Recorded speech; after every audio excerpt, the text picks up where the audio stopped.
champions rise, pushing limits in the oval till we touch the skies. Racing in the grind, couple legends of me. The esports oval league driving the arcade. Racing in the grind, couple legends of me. The esports oval league driving the arcade.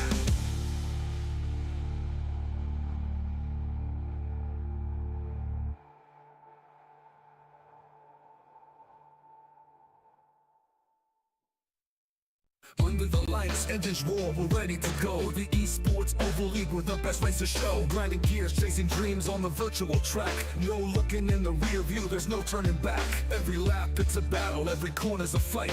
Precision in the daytime, adrenaline at night. The Grind Cup Series, championship and mission. The goal we all crave, speed and skill define the legends we raise. Racing in the Grind Cup, we're burning the turns. Throttle wide open, feel the engines churn. It's the heart of the league where champions rise, pushing limits in the oval till we touch the sky. Plus the green flag to checkered, it's a razor thin edge. Pushing harder with each second, living on the ledge. Drafting on the straightaway, bumper to bumper. A split second mistake and you're going under. Pit stops time, perfect strategy in hand. Every driver, every team takes a bold stand. In the world of esports, this is where we collide. The Grind Cup unites us with passion and pride.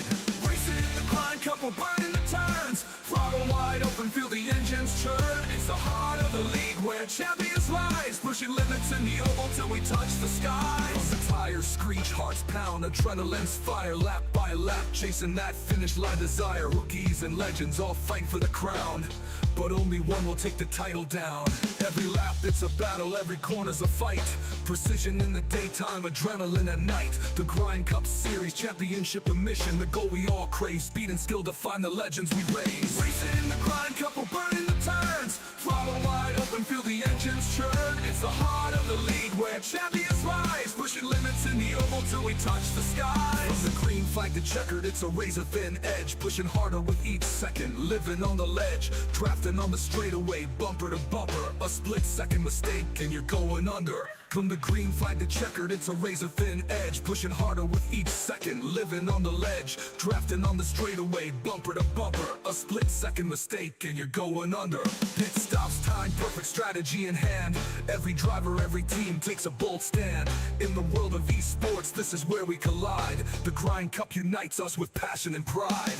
Racing in the Grind Cup, we're burning the turns. Throttle wide open, feel the engines churn. It's the heart of the league where champions rise, pushing limits in the oval till we touch the skies. So here's to the racers, the oval league's pride. Through every twist and turn we ride or die. In the Grind Cup Series we find who we are, chasing glory and victory beneath the virtual stars.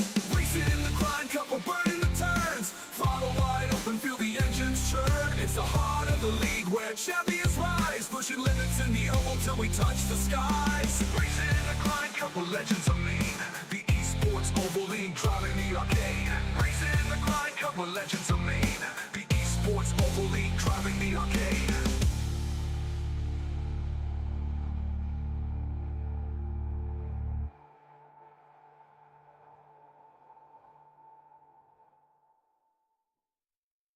Under the lights, engines roar, we're ready to go. The esports oval league with the best race to show. Grinding gears, chasing dreams on the virtual track.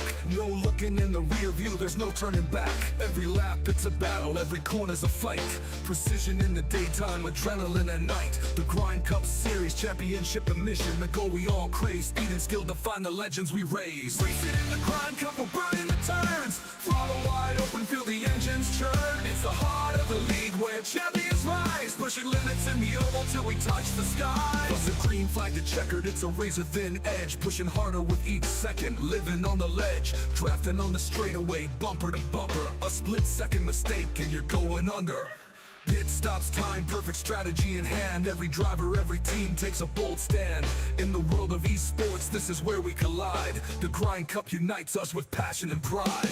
Racing in the Grind Cup, we're burning the turns. Throttle wide open, feel the engines churn. It's the heart of the league where champions rise, pushing limits in the oval till we touch the skies. The tires screech, hearts pound, adrenaline's fire. Lap by lap, chasing that finish line desire. Rookies and legends all fight for the crown, but only one will take the title down. Every lap it's a battle, every corner's a fight.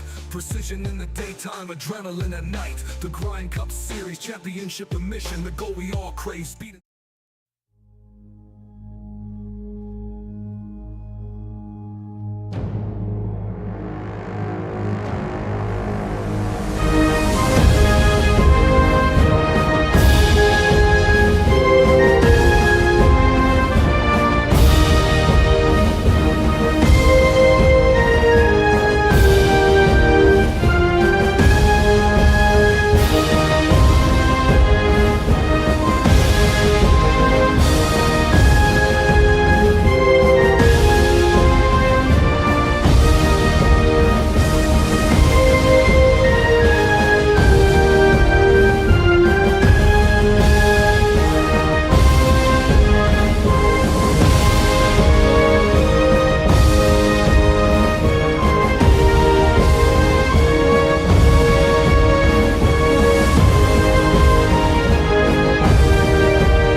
evening, ladies and gentlemen, and welcome here to the Flatout Racing Network's coverage of the 2025 season for the ESports Oval League's Grind Cup Series. It is a very foggy evening here at the Iowa Speedway, getting ready here tonight for the running of the Barbecue Pit 230. Last few weeks, we have been steadily regressing in track length. A couple of weeks ago, we were at the mile-and-a-half track at Kansas. Last week, mile-long racetrack, the Concrete Monster Mile of Dover. Tonight, we are under a mile in track length, 0.875 miles to be exact, in preparation for tonight's 215-lapper. I'm Seth Cole, being joined here tonight behind the mic, behind the wheel. Good to have Scott Rankin back here with me. And Scott, I was going to ask you before we came on the air, and I was watching you guys in practice. You popped up here in the broadcast booth and answered my question immediately, talking about how loose this racetrack here is this evening. What, if anything, can you and the rest of the drivers do to combat what you guys are feeling here in practice? Yeah, so one of the things I was actually just chatting about with the Hubka Motorsports guys is they were talking about steering ratios, and there's a couple of different ways you can go about it. Brake bias also plays into this, but I'll walk you through sort of my thinking on the whole deal. Basically, with your brake bias, with your steering ratio, you can do one of two things. If you're struggling to catch the car, you need to speed up your steering ratio. Basically, less turning of the wheel creates more turning tires on the car. That'll help you catch the car, but it's sort of a catch-22 style situation, because as soon as you speed that steering ratio up, you'll induce more slides because you're adding more steering wheel naturally. When you change between different steering ratios, you have to change the way that you drive, your timings and everything come down. Me personally, I am very much a 2.08 steering ratio kind of driver. That's just set and forget pretty much anywhere, because from there I can then manage myself. It's not like days gone by where you'd actually play to a steering ratio on most cars dependent upon the track. Normally 16:1 was just pretty much the default old style trucks, Xfinities, and even the Gen 6 cars. So these ones are a little bit different in terms of that one. 2.08 seems to be a really nice balance problem. The biggest issue you have with a faster steering ratio is that you're adding more turning input. You'll scrape the front tires. When you add too much steering wheel, the front tires sort of skip across the road. More heat, more wear. So it's you got to be a little bit careful with the way that you're going about it. And there's definitely drivers that are in both camps here tonight. You can save more slides. There's lots of different little things that you can be doing, but ultimately it's going to be how you manage your right foot. That is going to be the big key. Corner entry speeds will be the big one as well. A lot of rear slip angle as you're coming into the corners. The car just doesn't want to plant as soon as you put your foot on the brake to start slowing up. So the way that you attack the corners, what I'm trying to do is sort of late apex, allow the car to settle a little bit on entry before I'm starting to rotate, and then sort of really nice late straight exit. That'll mean that as much of my acceleration phase of the corner is in a straight line, and that allows me to really look after those right rears as well. Before we came on the air, you were also talking about the fuel window here, and as mentioned, 215 laps, only a 55-lap first stage. Stage 2 going to end at 110, and then we have 105 laps for the third and final stage. At what point does fuel become a main focus in terms of strategy with these rather shorter first and second stages, or is all the prevalence really just on the good years? It'll be on the good years tonight. Fuel, pretty much you can make both the first and the final stage, first and second stage are both no pit for fuel windows, so it'll just be run it all the way through. Some guys middle and back of the pack, a little bit out of sequence. If you have a spin, you might come down pit lane and grab a set of tires looking for a little bit of stage points, but it's going to be all about qualifying for those first two stages, then it's on the long run. And with fuel saving, if we get to 30 laps into the stage and I'm again at the back of the pack, I'm coming for fuel, because then that ticks me for a good green flag run to the end of the race as well.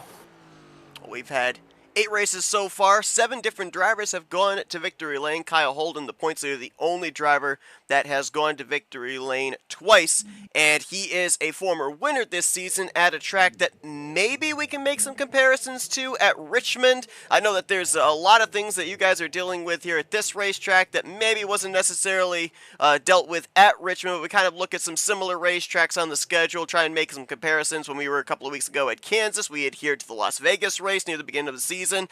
Do you think there are some takeaways from Richmond? Those that ran well at Richmond might be some of the ones to watch here tonight, or do you think that all the conditions you guys are dealing with here makes this a completely different animal? A little both. There is definitely some similarities, but there's a lot more banking to help out, and that's one of the biggest keys. Richmond, the car's a lot more settled, particularly on the entry phases of the corner. So there's definitely that on offer. But yeah, it's a completely different base. This thing is so much harder to drive than it was at Richmond. Richmond was a lot more settled. But I will say it's about race management here tonight. Qualify well, put yourself in a great position, then focus on your race. Biggest thing you can do is get nice jumps out and early, make sure that you're looking after the tires, putting the car in all the right spots. That's really what you can do. If you realize that you're on the back foot nice and early, that's okay. That's going to happen. That's your phase of the race to do something a little bit different to the pack. Think about the long-term strategy. If I'm at the back of the pack early, great. I actually don't mind that. I'd rather not be in the meat grinder right in the middle. That's where trouble really starts. So think about the tires, think about the fuel, think about flipping the stage. If we get a caution with 5 or 10 laps to go on the stage, I'm flipping that stage. 5 or 10 laps on the tires, not a huge amount. You're probably get another caution in there in the middle as well. So that's something that you can do. That is really, really important to use your head strategically tonight. Cautions will play a big part. It's going to be interesting to see here tonight as well. This, I believe, is the first short track. I believe at Richmond we still had the one mulligan available with the faster pair. Here tonight, no faster pair available, so you're gonna really want to keep that car as clean as you possibly can. And we're talking about the trouble spots here, especially off of turn 4. Saw a lot of cars unloading off of that exit, spinning down in the infield grass, and there's a couple of different racetracks within this racetrack itself. You wouldn't necessarily think so, but a racetrack under a mile in length, there's actually a road course section here. There's actually a straightaway between the actual front straightaway of the oval and the infield grass, and there's not a whole lot of room for error. You go sliding down through that. There's a pit wall actually separating what that straightaway of the road course section would be from pit lane itself. You can see it right there with the orange yellow barrels right in front of it there. So you slide off at turn 4, it's not going to take long for you to more than likely nose it into that inside safer barrier. So something that a lot of drivers will have to keep in mind here as well. You talk about managing the equipment while also preserving said equipment to have at least a decent piece to be around at the end for a chance at picking up this victory. As qualifying has concluded, and a couple of weeks ago we were able to call Scott Rankin home to a stage victory. We get to call him to a green flag here tonight as he captures that pole position. So we ended up seeing you in practice as well, kind of pick it up there near the end. What were you able to find that you applied here in qualifying, be able to keep that rear end underneath you and put down that qualifying lap? I did not keep the. Do not say that I kept the rear end underneath me. That qualifying lap was sketchy. That was very, very sketchy. I actually lost about a tenth coming through 3 and 4, just because the car it wouldn't plan at the bottom of 3 and 4. I had to catch it a couple times. I was very worried actually I wasn't going to get the lap in. So it's difficult. The biggest thing on this initial restart: no temperature in the tires. We're talking about lap 4 before the tires start to stabilize. So there's probably going to be a caution in that time period. The first thing we do when I get a caution, I'm warming those tires. I'm not waiting because I want to keep pressure in them. Is it going to hurt me on the long run? A little bit, but the big critical factor is you've got to get some tire temperature. What happens with cold tires is that the tires don't have as much air in them. As that heat builds up, the air in the tire builds up, the tire inflates a little bit more. It actually jacks both ends of the car up and off the ground just a little bit. That then provides a touch more, it provides more consistent downforce. These cars are designed to run with their warm pressures in them. So with cold pressures, the car is actually bottoming out a little bit and bounce, bounce, bounce. Every time that car hits the floor, all downforce ceases to go underneath the floor until it can restabilize and get the downforce going. Because remember, Venturi tunnel style cars. And yeah, so there's a little bit to work with on this opening lap. I would probably expect a caution before we get back to start lap 2. We'll have to see if indeed that happens. Should be a good one here tonight. 26 drivers going to take the greens. We show you the starting lineup.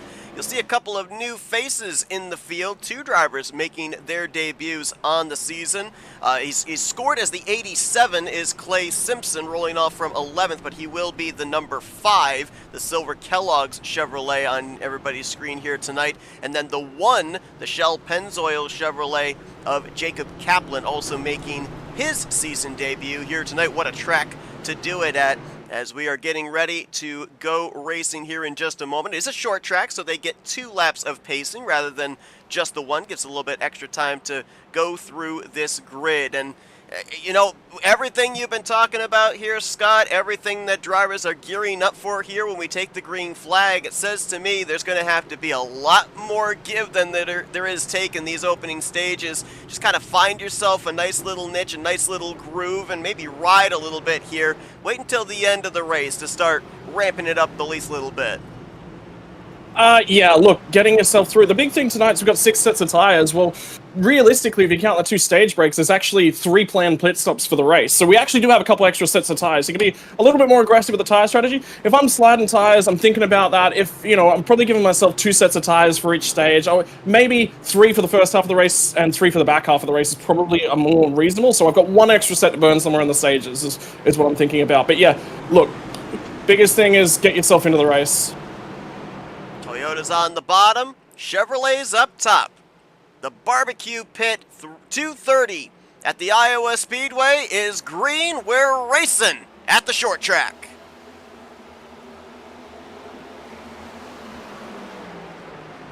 Alan Dobbs, former winner on the season, pinching down that top side, trying to get the lead here down the back straightaway. DJ Daniels will move by last week's winner Tom Bourne for the 3rd spot. Dead even off of turn 4. Which lane's going to advance to the start-finish line to lead lap number 1 by a splitter, maybe by a wheel? Alan Dobbs leads the first lap. Yeah, he just got better turn down through 1 and 2, better turn off 3 and 4, more stable in the rear end. So it's just, again, just think about the long run in terms of how the car's driving. Don't slide the tires.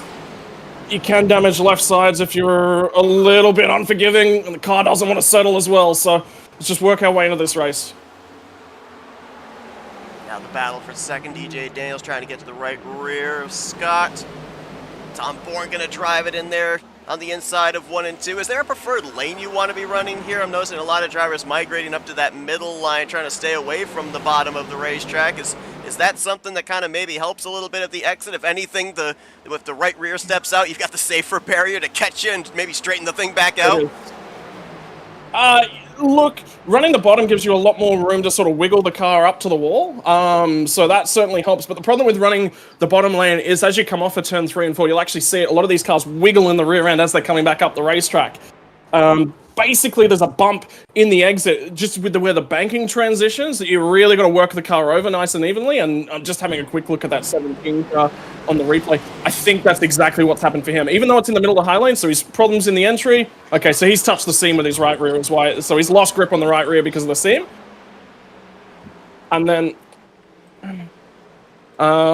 But the big thing is, from all lanes, it's really, really difficult. You basically spend the entirety of 3 and 4 trying to chase the car, to get the car to bite and turn into the corner, or you might have a little slide on the entry to 3 and 4, trying to catch the car, then it bites, then you can turn that car down and actually start to drive it out. But you've got to be balanced with the throttle, and I just let a couple guys go there. It's just too early to be racing. I wanted to keep the track position where I possibly could. Wrong lane, couldn't get the bite, tires went up to temperature, nothing really going my way. So again, race decisions is what I'm thinking. Solo car spin for Mark Gilbert. And you mentioned about the seam. Just to explain to everybody as we bring it back to the first camera angle here again, you'll see the white dashes as we enter into the corner. You'll also see, you can visibly see them right there, those black grooves in the racing surface. That's the seams. And it can be very slick when you end up getting, in this case, his right side tires on that seam. Right rear steps out. Great job by about 3-4 drivers being able to get to his outside, slip on through. Could have easily had a multi-car wreck there, and somehow we get away with a solo car spin and no damage to speak of on anybody's car, including the driver that spun. Chris Hopkins in pit lane. Something might have happened to him. He might be clearing something as well. Long race, though, and there's going to be a lot of cautions here tonight as well, so good opportunities to get back onto the lead lap. So unless Chris Hubker had picked up damage elsewhere and he was just checking that one off? Look and see. I don't see any visible damage on that car, at least up to the caution flying. We'll see if we can find anything untoward. No, just looks like we just lost Ryan Facinato as well. Looks like he just came down pit road. Regularly scheduled pit stop there for the 5 car. Not a bad idea. Ryan Facinato just dropped out of the server with connection issues. So... see how that goes for him getting back into the server. Update on that. He's 21st in points coming into tonight. 1 top 10 on the season so far. Mentioned about the fact that we've had 7 different drivers go to victory lane. A little update on last week. We saw Tom Bourne pick up the victory, his first of the season. We also captured, however, the contact between him and Kyle Holden in what was then a battle for the lead, and due to that, the 16 ended up getting a disqualification, got 0 points for the week, and he does get to keep the victory, but it doesn't count towards a playoff spot. So as we start getting closer towards the end of the regular season, unless the 16 finds victory lane between now and then, we'll kind of have that little asterisk there behind the 1 in the win column for the 16 as far as the playoff grid is concerned. But Tom qualified well inside of the top 5 here tonight. Rolled off from the 4th position. Looks like that's where he's going to restart. So looking for back-to-back wins on the season. We mentioned that Kyle Holden's a 2-time winner this season, but a driver has yet to win back-to-back races here so far in the Grind Cup Series. It'd be a good night for Tom to do that. I'm 50-50 on that call. I see why it's been made, but I don't like it. You know, that's sort of where I'm sitting on it. It's a call to sort of prevent retaliation. That's what it's about. It's actually a statement to everyone saying, hey, you can't make this sort of contact. This is about setting the standard full stop, right? So I don't think there was anything in it. I think it was just tough racing, and it was, you know, one issue served into another, but, you know, you've got to make a stand, and sometimes it's better to be a little bit more aggressive with the call. Well, Alan Dobbs is the race leader. He is the control car. He chose the top side here for this restart. DJ Daniels, the second place car, to his inside. And we're back racing here at Iowa Speedway. Rylan Faccianato has not returned back into the server yet. He's currently 2 laps down. Is 3 wide for the second position coming off of turn 2. Daniels in the middle, Rankin on the bottom. Bourne's going to pass them both as he'll swing around the outside. There was a hole there, and you gotta take it. That's the thing about short track racing. When it presents itself, I was really expecting DJ to block me all the way to the bottom. And in fact, if he had, no worries, that's racing. That's what it's all about. But he made a decision not to. He cut us both a little bit of a break. We raced it off 3, and that's just good racing. And again, big picture racing from everyone involved. It's kind of the tough decision, right? I mean, you're talking about preserving your stuff here on the initial start, but at the same time, you mentioned those 2 key words, track position. And when you've got positions right in front of you with everybody bunched up on a restart, first instinction as a driver is get those positions, then settle into a long green flag run. Kind of the opposite of what you initially planned before that green flag flies. That's it. But it's opportunistic racing, right? If an opportunity presents itself, you got to try and take it where you can. So something happened to Noah Cooper on that restart. He might have gotten a penalty for passing before the line. So I think he's just dived. Oh, everyone is struggling to get the car to bite into turn 1. Nobody can get the car. The only guy that's getting by is the leader. Yeah, there is that 54 Brandon Cooper that you alluded to on pit road, but he's not serving a pass through. He actually pulled into his pit stall and looks like he is taking service, so it may be something a little more untoward for him. Former winner on the season. As we watch this battle up here, throw a blanket over the top 5. A couple of Chevrolets and then 3 Toyotas. You got another Toyota just behind them in Ryan Catalano, the 92, and behind him, the 23 of Trey Whitehead. And the biggest thing is just making sure you're getting drive off these corners and maintaining momentum, not sliding the tires, which is really difficult to do at the moment. So Noah Jackson's clearly found some pace. He's driving really, really well towards the front. Remember as well, only 55 laps here in this first stage, so a bit of a sprint to the green and white checkered flag, which is why you see the sense of urgency of drivers trying to make up as many positions as possible as well. Tom a little high there through 3 and 4, almost brushed the wall through the center of the corner, but hangs on to it. That draws up DJ Daniels and Noah Jackson to his back bumper. How cool is it seeing the field fan out, though? Normally, there's so many bumps in the top lane on 1 and 2 that you've got to sit up there. Brandon Cooper's actually done for the day, by the way. Yeah, the big thing about 1 and 2 is, oh boy, Noah Jackson just had a big slide. But everyone's sort of abandoning the bottom for the middle and top in 1 and 2. That's not something that's done very often. The bumps sort of prevent it from happening. Something else I've noticed here, I commented when practice was going on, I think it was even there for a bit of qualifying, the oh boy, that's a contact right there. Tom Bourne, I think, might have gotten a little assistance up into the wall from DJ Daniels, who was all over his left rear quarter panel. Tom keeps it going, but drifts back to the 5th position. But I've noticed that, you know, the fog we had in practice and a bit of qualifying is now dissipated. Pretty clear and sunny right now, and I I think with all the stuff you were talking about of you guys having to deal with the entirety of practice, the last thing you need is a hot, slick racetrack to throw into the bargain.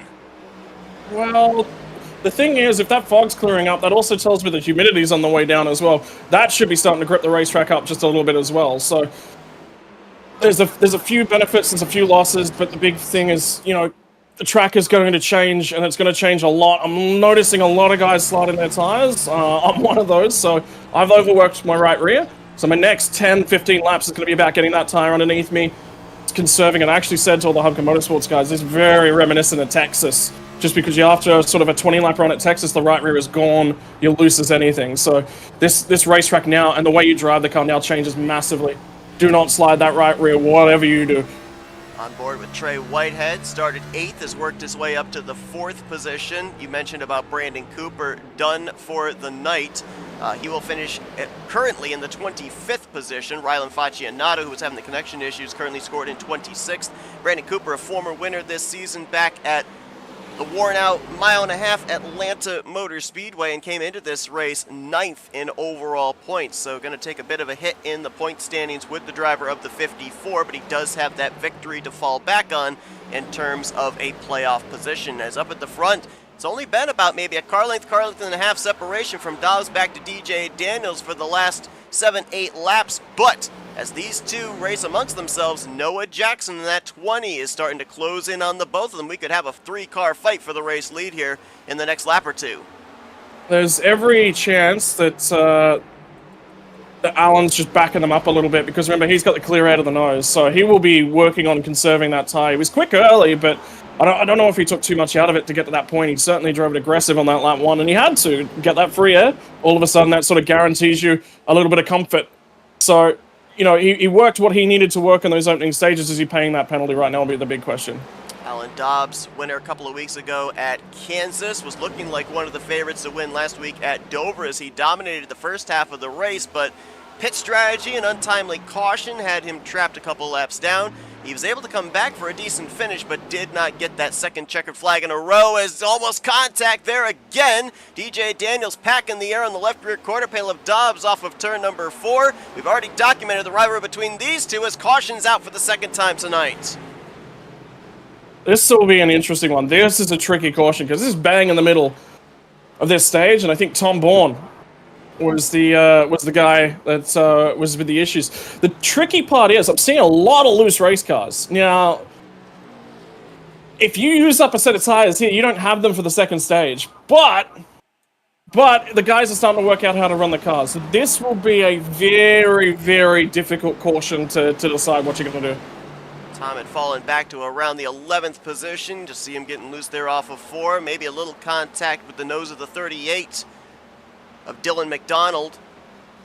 Matt Davies had actually just made a pit stop, and the leaders were coming around to lap him out of turn 1. I believe at the time that the caution came out as well with frozen field, Alan Dobbs was ahead of DJ Daniels, so he is going to be the leader here under our second caution. As we take another look here at the 16, let's see if maybe the seam that you referred to came into play here again.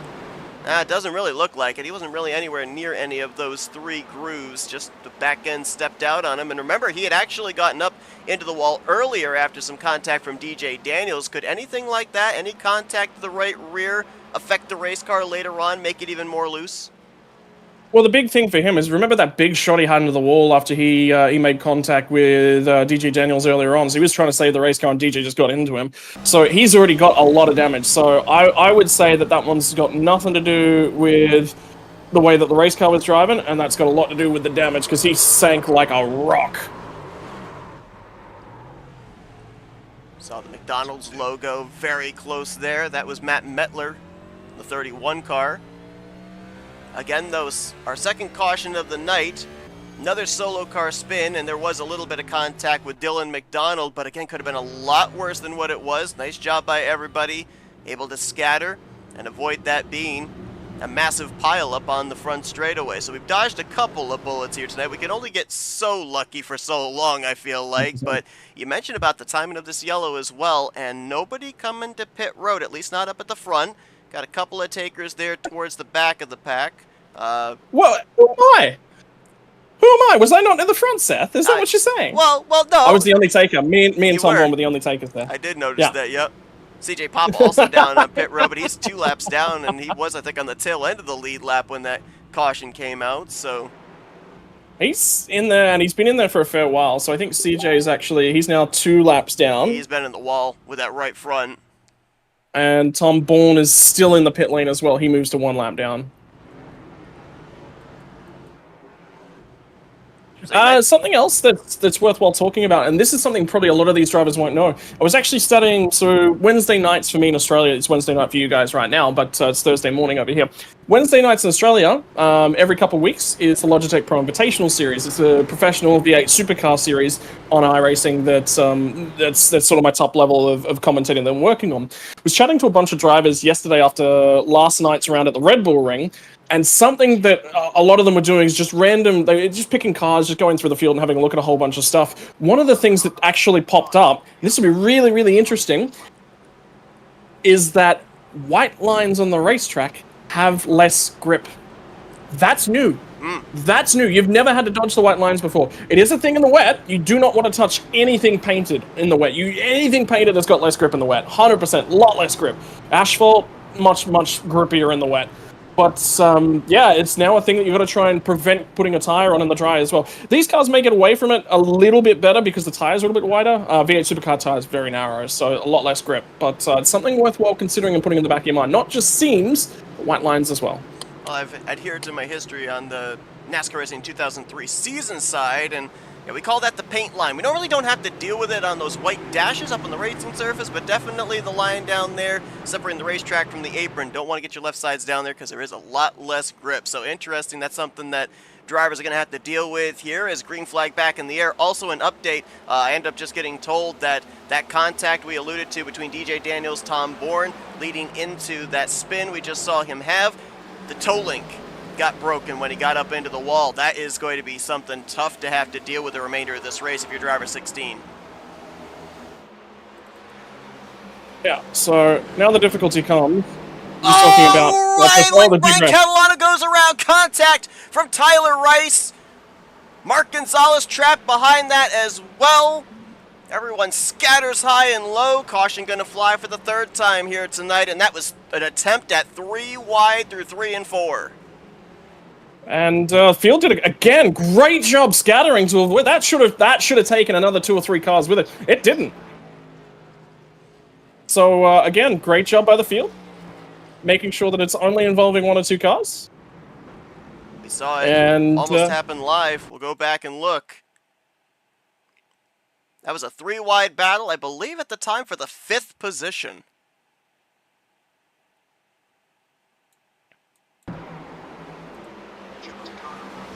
Watch the 6 there. Hard to tell from that angle. 92 might have come down, 6 might have come up, but obviously they both wanted the same piece of real estate. Dalton McKenney, Mark Gilbert, who had a spin earlier, all able to slow up, wait for the wreck to finally evaporate in front of them, make their way through. Interesting to note, NASCAR's actually awarded a bunch of these guys their positions back too. And there's actually a lot of apologies going on in the racing session as well. A bunch of drivers talking to each other. Take one more look at it here. Yeah, that car all the way down to the bottom. We see it as the 5. That's the 87 of Clay Sampson making his series debut tonight in 2025. This caution going to be a big break for CJ Papa. We saw just behind that wreck. 2 laps down. He'll get one of those 2 laps back and be close to getting Tom back Bourne. on the lead lap. Tom Bourne will actually get the lucky dog there. He was at 1 lap down, so he had to take. Yeah, he was a lap down. So, but I think CJ Papa is the only car lap off the lead lap now. You would be correct. Yeah, my mistake there. I didn't see that Tom was down a lap, but to your point, CJ Papa knows that at least there's going to be a caution coming up in the next 23 laps with the stage yellow, and he may end up getting another one before we even get to that point. Brandon Cooper, we already mentioned, officially done for the race. Rylan Faccianato has not returned back into the server, so I think pretty safe to say 2 drivers so far have called it an early night here. at Iowa Speedway. Mentioned about the fact that this schedule, we have gradually regressed in track length. Well, next week we're going to be tying our highest track length so far this season, 2.5 miles, as we'll be heading to a racetrack known as the Tricky Triangle. 3 corners, entirely different banking. We are in the Pocono Mountains at Pocono Raceway, and that one's going to be a good one. Not only is it an exciting racetrack where we're going to see a lot of different strategies more than likely play out, but it's our first themed race of the season as well. Well, actually, our second themed race of the season. We had the Looney Tunes race earlier on this season, and Pocono, we get there and we're going to have sports themes on the liveries of these race cars. Should be a good one there next Wednesday night at 9 p.m. Eastern Standard Time. You're not going to want to miss it. I'm kind of 50-50 when it comes to Pocono, because I'm okay with turn 2. I'm semi-good in turn 3, but I've not yet been able to master turn 1. I don't know how drivers carry as much speed through there as they do. The thing about Pocono is no one can master all 3. You've always got a corner you're weaker at out of the 3. Well, if it's sports themes next week, I might have to get out some Aussie rules football and cricket themes on the car. So, get the Australian themes in there, but that'll be fun available as well. Well, here we go. 22 laps left in the stage. Alan Dobbs out in front. Again, control car on that outside line. He had Trey Whitehead alongside of him in the second position. Now with Jackson, DJ Daniels, and Ryan Catalano, the top 5. Hopefully we end up having a long enough green flag run for me to ask you this question now, because we mentioned about the fact you were one of a very few drivers to come down pit road a couple of cautions ago. Oh, wreck. Big wreck. It's DJ Daniels. Oh, more involved. Mark Gilbert, I saw Patrick McQuaid involved. The 38 of Dylan McDonald collected up. First massive multi-car incident here this evening, involving former winner on the season, the 96 of DJ Daniels, who was up inside of the top 5. Our last 2 cautions have taken place up inside of the top 5. I mean, you're racing for stage points up there. They're putting it all on the line. And again, the cars are loose. No, we haven't really gotten back to proper green flag racing. People haven't really been able to assess the kind of cars that they've got. So everyone's just sort of struggling to understand what race cars they've got. Wow. And again, that's a toe link. That's a lot of damage to the 96. Oh, unlucky for the 17 as well. I saw a couple more drivers down right side of the screen on the inside line, one of which I believe was the 27 of Jonathan Cogswell. Another driver was in it too. I couldn't make out exactly who it was. We'll focus on the 27, try and figure out, it potentially could have been the 32 of Matt Davies, but I'm not sure. 77 of Patrick McQuaid was in the middle of all that as well. Actually, it might have been the 15 of Jeffrey Kleinsma. Might have been the blue machine I saw involved here. Yep, right there. Ooh, that's a heavy shot. Matt Mettler was able to get through, it looked like. You talked about it, trying to get those stage points. Stage points, very, very important, especially for those drivers that are hovering down there, I don't know, 8th through 16th, maybe a little bit further down in the point standings. Those stage points that you accumulate, even here at the beginning of the season, could pay big dividends into whether you're going to be above or below a cut line for a playoff position near the end of the regular season. As unlucky driver Dylan McDonald, we're going to go on board with him and just take a look at, as he has absolutely nowhere to go, as DJ Daniels slides right up into his line.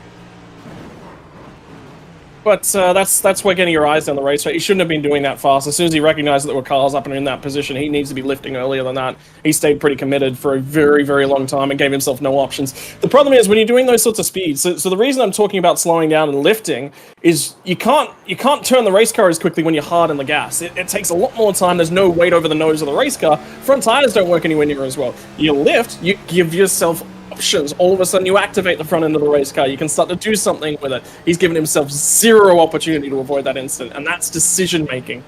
Look, you can see the smoke, and look at the difference. Down to 4th gear, down to 3rd gear. Still nowhere to go for Mark Gilbert, but he gave himself options. He avoided if he'd have stayed in it, he never avoids the first car. He never gets the opportunity to get to the second car.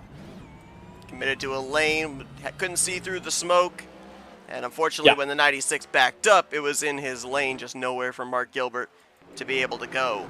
And you talked about that toe link on the 96. When we saw him leaving the scene of the accident, you could see that car, we call it crabbing, the back end of the car, not aligned with the front end of the car. And he has come to pit road, and it's been a pretty lengthy stay already for driver 96. So a couple of former winners on the season already with some issues here in the early going. And at the moment, we still have a total of 21 drivers on the lead lap, actually make it 22, but if we continue this trend, it's going to come down to a survival fest. Who's got the cleanest race car? Maybe the one that may be ending up taking this this victory here tonight, and there's still a long ways to go. We haven't even gotten to the end of this first stage where the top 10 will have points paid out, and when we get the green here, looks like we are under the 1 to green signal, so we'll have 16 laps remaining here in stage 1. Yeah. Opportunity to make these tires work as well. Back up to 15th, restarting on the inside line. So this is where the decisions start to play their way out. It's a lot of risk. The reason why everyone stayed out here, they got track position, but there's a lot of risk to go back through the field. You've got to drive differently. Yes, you've got to be aggressive, but at the same time, you cannot, if you're involved in the incident, you've just blown away all the advantage you had. You slide those tires avoiding something, you slide those tires overtaking people, there goes your tire advantage. So be smart, you use your head is what happens when you go to the back of the pack. A couple of drivers at the latter half of the top 10 as we go back green. You got Matt Mettler, Clay Sampson, Sean Lauder, Dalton McKenney. They've done a good job of getting through the spins up at the front of the field and currently in position to gain some stage points as Trey Whitehead now under fire, was under fire from Ryan Catalano. Will now slot back to third, and we're going to go 3 wide again into 3. That's Mark Gonzalez to the bottom. Noah Jackson in the middle, slides up, makes some door-to-door contact with Tyler Rice. All out of shape is the 20, but he saves it through the center of the corner. Yeah, difficult racing because I'm 3 wide in the back of the pack again. You got to try and advance yourself. Again, best opportunity to grab spots, restarts. So this is the time to go. This is when you got to try and make some momentum, make hay whilst the sun shines, because if you don't, then that opportunity is going to disappear. Sometimes some of these drivers have a little bit warmer tires on these restarts as well. So that's their opportunity to get the job done. You know, I love it with the fact that we have you in the car here, because people, when they watch this, they're thinking, oh, they're just out for a nice little Sunday drive. You can verbally hear the effort that is going into making that car stay planted or turn through the corners. We see you 3 wide back here, just outside of the top 10. Saw you make that play for fresh tires a couple of cautions ago, and those freshies are getting you up there through the field, cutting your way now into a battle for the 10th position. That's it, and you can just see the rubber differential. I'm the only guy that can move down the racetrack right now, but that means it's giving me opportunities to make passes, but I'm going to burn the tires out down there because it's a lot more difficult to manage the rear tires at the bottom of the racetrack. So that's why you're seeing everybody move up. I love watching the hand motion when we're at tracks that we know that rear grip is a necessity. Caution out for the 5th time tonight. Looks like Dylan McDonald's run into some problems again, along with the 15 of Jeffrey Kleinsma. Yeah, and Jeff was having a lot of issues on that restart. He just could not get the car to grip. He was having a lot of problems trying to get back to the... Couldn't get it to turn, then the rear end wouldn't pick up as well. So he was starting to drift just a little bit. But again... difficult racing, and with what you talked about, just nowhere to drive go. These cars on 4 wheels. How about 3? Kleinsma's entire right front suspension up in the air. That right front tire is not even touching the racing surface right now. So if you're thinking about flip the stage, now is when you come. If you're outside of the points and you want to be at the front, this is the exact caution to take it on. So for those guys who are up at the point and got tires, they're going to pick up stage points in stage number 1. They're in a really, really good spot. They should stay there. But for the guys who are at the back end of the pack, now is when you pit. Here you see what happened. Another case of a car getting loose there off of turn 4, overcorrected into the outside wall. No for Dylan McDonald nor Mark Gilbert to be able to go. I mentioned about turn 4 and the pitfalls of it, especially with little room for error, because you spin that car down to the inside, there's a good chance you're going to hit that attenuator wall between the racetrack and pit road. But the last 2 drivers we've seen try to save it, they have clobbered their right front and have dealt with suspension damage now. So if you feel the car is starting to go, is there a benefit of just letting it spin out to the inside and hoping you can get on the brakes quickly enough that it doesn't make contact with anything else? Because the impacts we're seeing there with the right front and the overcorrection is more than likely taking drivers out of a competitive run tonight. Yes and no. So it depends. And the difficulty for a lot of these guys is the fact that there's cars to their inside when they're spinning. So they actually can't spin down there. They're just going to get clouded and collected. But yes, that's 100% the preferred way to save the race car. But you don't want to give it up. You want to try and drive it through. And the problem with the way that this car is catching and saving itself, no grip, no grip, no grip, bite fence. That's your window to catch it. You've got such a small window. We talk about, it's probably something we don't talk about enough, is the differences in racing hardware. Sure, there's the car and the way that you're driving it, but remember this is a fixed setup series, and all the shells of all these cars effectively operate identically. There's no aero advantage of one manufacturer, there's no engine advantage of one manufacturer over the other, there's no mechanical advantage of one manufacturer over the other. The real advantage lies in the hardware that is driving the simulation. PCs, steering wheels, pedals. When you have better steering wheels and pedals, you get better feeling in the wheel. You understand the car is going a lot better. That's so important in this car because this car gives you very little to no feedback whatsoever. It is very difficult to drive. I'm sitting here on a high-end wheel, high-end pedals, and this is near impossible. I could not imagine what it's like to drive on a Logitech wheel and pedals, which give you a little bit less feedback. The feedback is still there, but it's just different styles and whatnot. Ultimately, we actually see a lot of drivers drive these cars and compete at the top level on a Logitech or a lower end, such as a Moser style wheel, anything in those, Thrustmaster Logitech style wheels, and compete and do very, very well. But these cars are incredibly difficult to drive, and at this level where they're driving in this format, you have got to be, the window to catch it is minimal. There is no window. We had a couple of drivers, looks like 5 in total, come down pit road under this caution. Patrick McQuaid, Dalton McKenney, Jonathan Cogswell, Mark Gilbert, and Matt Metler. So those might be some of those drivers you alluded to, potentially flipping the stage here, stay out when we get the stage caution, get those that valuable track position for stage number 2. Alan Dobbs, who has gained the third most stage points so far this season, is going to be leading us back to green, looking for what would be his 4th stage win so far here in 2025. Ryan Catalano will line up to his outside, and then it's going to be Mark Gonzalez, Trey Whitehead, Noah Jackson, the top 5 as we get back under the green flag. 7 laps remaining here in stage number 1. Great restart for the 23. He'll clear the 92 to 2nd place behind Dobbs going into turn 1. It's bedlam right around Mark Gonzalez, Noah Jackson. Everyone's trying to slice and dice for those positions at this point in time. So this is a really, really difficult restart to try and manage. Gonzalez tried to slide up in front of Jackson, not clear. May end up losing the 4th position as a result. Further back, you've got the Clay Sampson machine to the inside of Peyton Holland. That's just inside the latter portion of the top 10. The final areas where the stage points will be paid out. Coming up to 5 laps to go here. Trey Whitehead putting the pressure on Alan Dobbs, who may have clipped the wall there with the right rear off of 4. Hangs on to it. 3 wide further back. Rank into the bottom. Gonzalez in the middle. Little contact between himself and Catalano, and a little 2-for-1 through 1 and 2 for driver 61. Oh, that's a 3-for-1. You wait till we get to the stage. You got to go revisit that one. That was a crisscross from the top to the bottom. Oh boy, I'm so glad I'm out of that melee, because now I can calm down, I can look after the tires a little bit more and think about the stage. I'm saying, I mean, we have to have a heart monitor thing to be able to see what your heart rate is when you're in situations like that. It's going a mile a minute. I think I'm going to have to pick one up this next week, because that was ridiculously aggressive, stupid, dumb, and I'm not happy with myself for doing it. 3 to go here. Here we go, that'll be the stage. There it is, yep, to your point, caution out. 6th caution of the night. And it's Ryan Catalano, who was fighting for a spot up inside of the top 10, was in line for stage points. And now he's got a bit of damage there, right on the Camry logo, front end of the nose. And he's got some damage he'll have to deal with here for stage 2. He is now back in the 18th position, last car on the lead lap.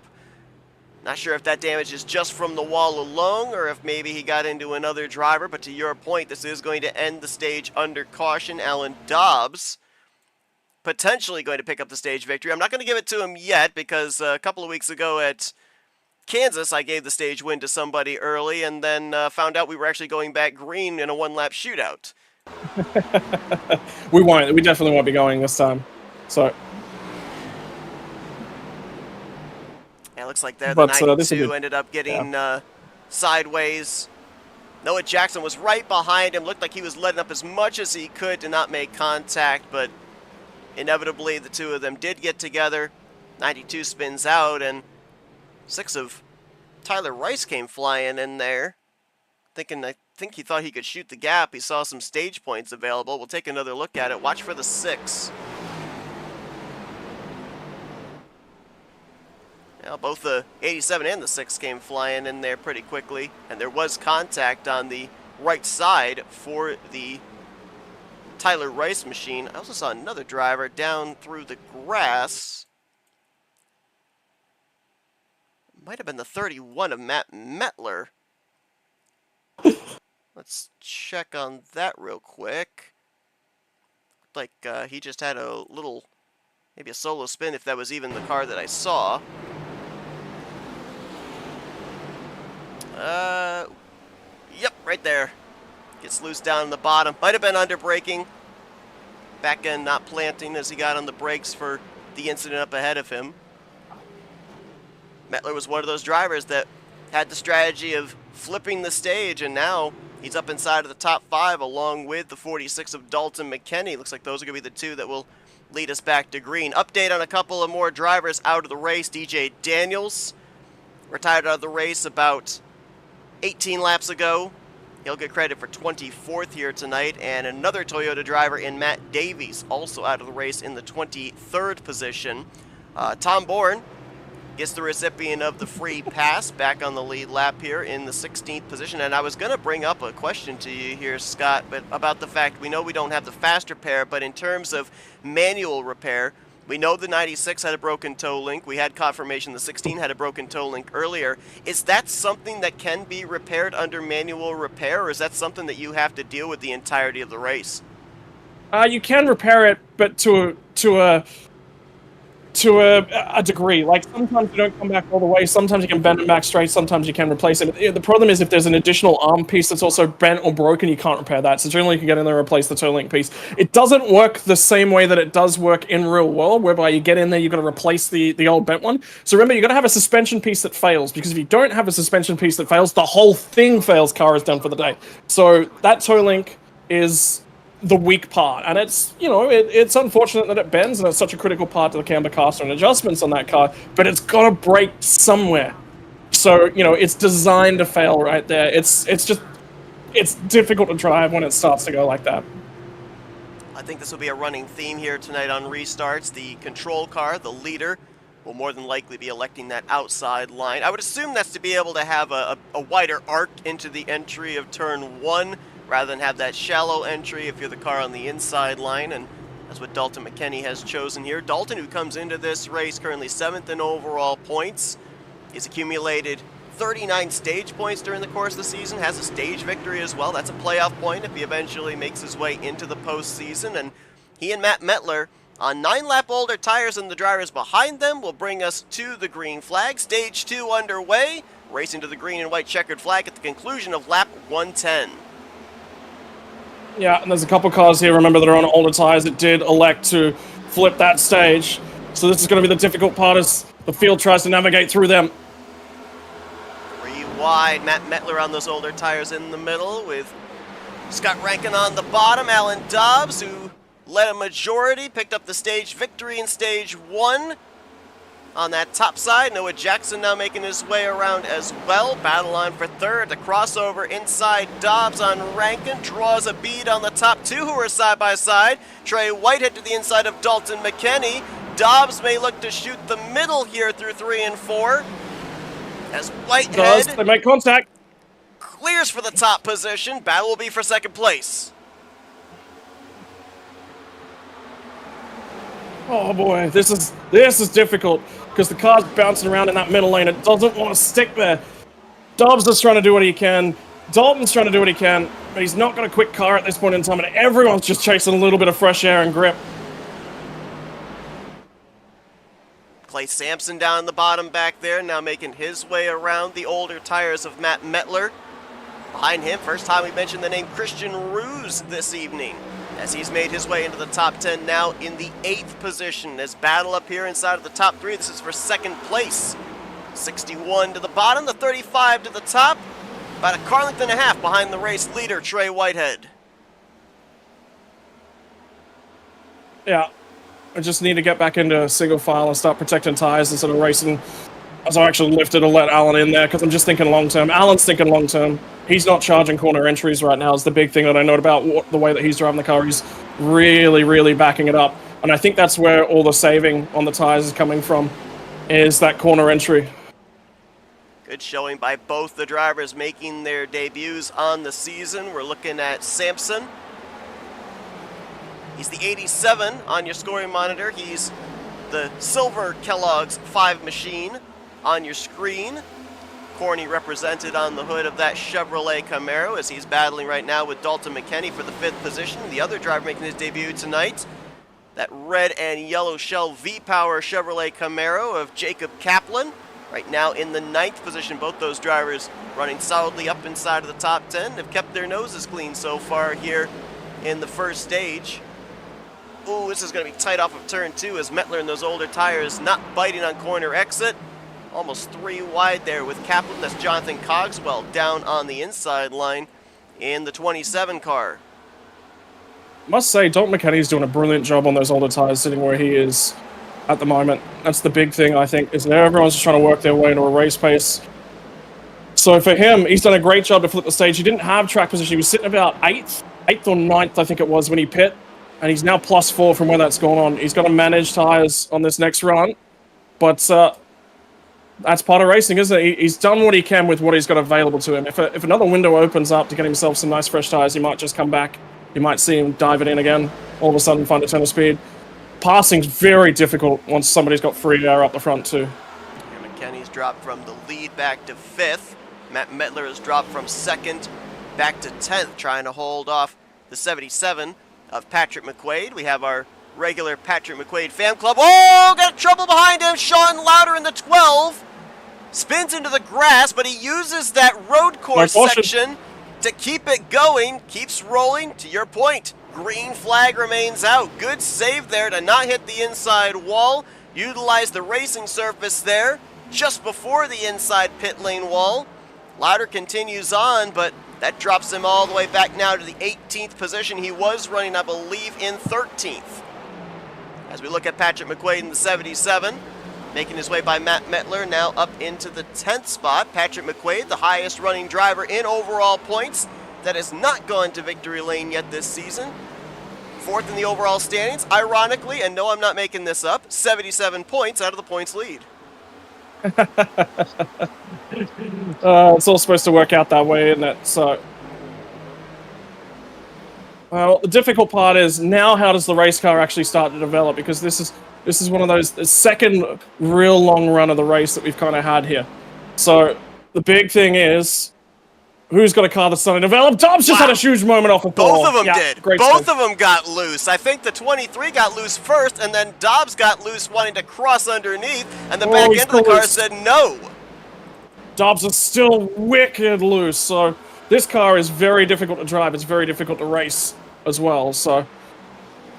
And let's remind everybody as well, when you get loose and you save it, your job is not over because you've heated up those right tires, those rear tires. 100%. And so the grip that you had just a lap ago is gone, and you have to try and find some way, some possible way of getting those rear tires cooled back down and trying to get some semblance of grip in the rear end housing of that machine. So while it looks like an amazing save, it doesn't mean that the driver's out of the woods yet.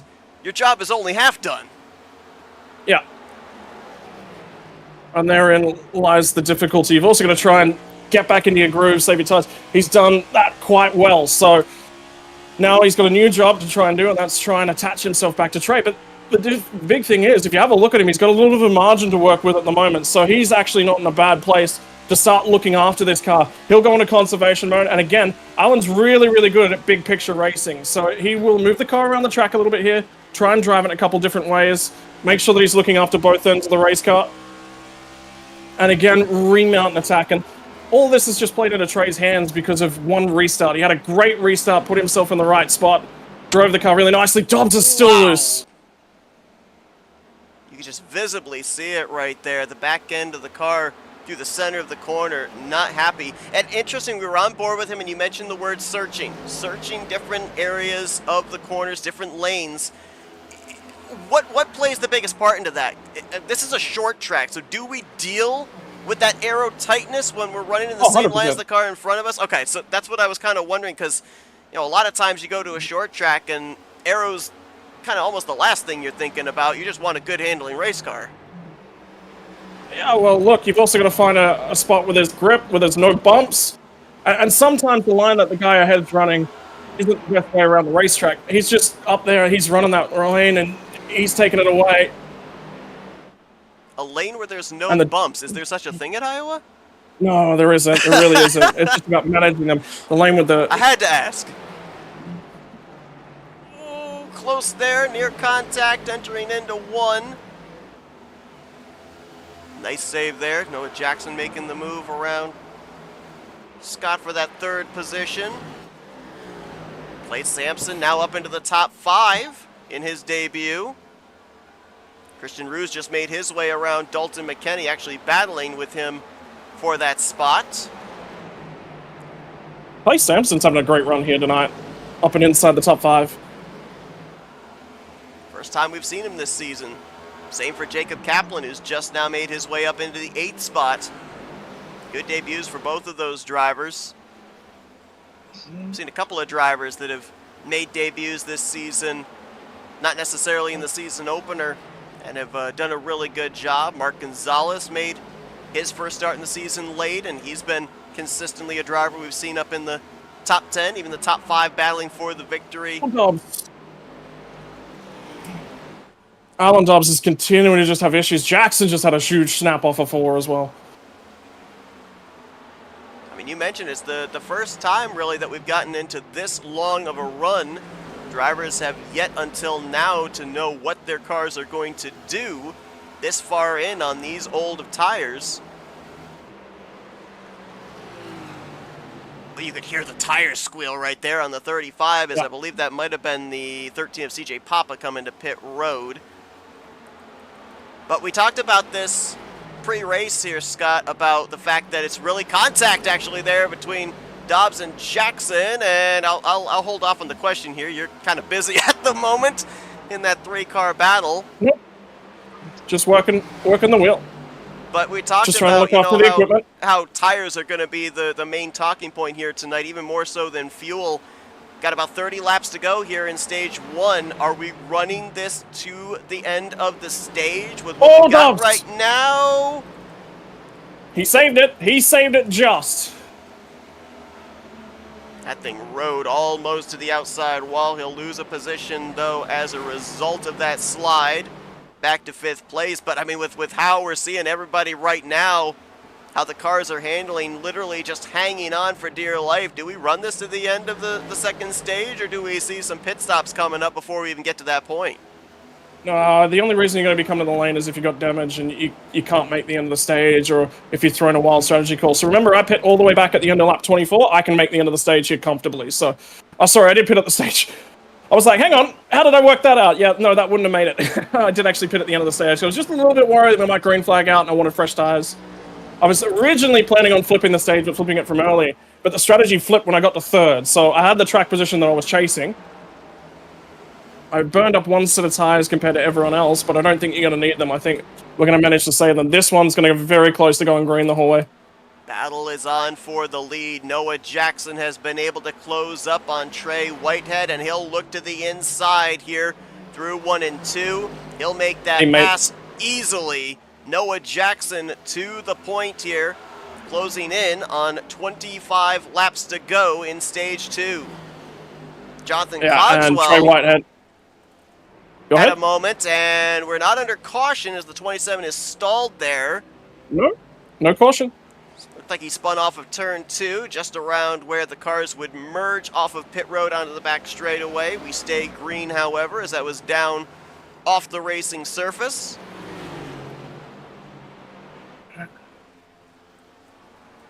It's not going to do any favors to the tires on that 27 car, and you can see that just behind him now after he got rolling is the race leader Noah Jackson. He'll look to put the 27 a lap down before the conclusion of this stage. Right now, Cogswell, the last driver on the lead lap. CJ Papa, we saw him hit pit road. He's 8 laps down. Dylan McDonald is back on the racetrack, but he is 10 laps down. And Jeffrey Kleinsma, also on pit lane, 39 laps down in the 22nd position.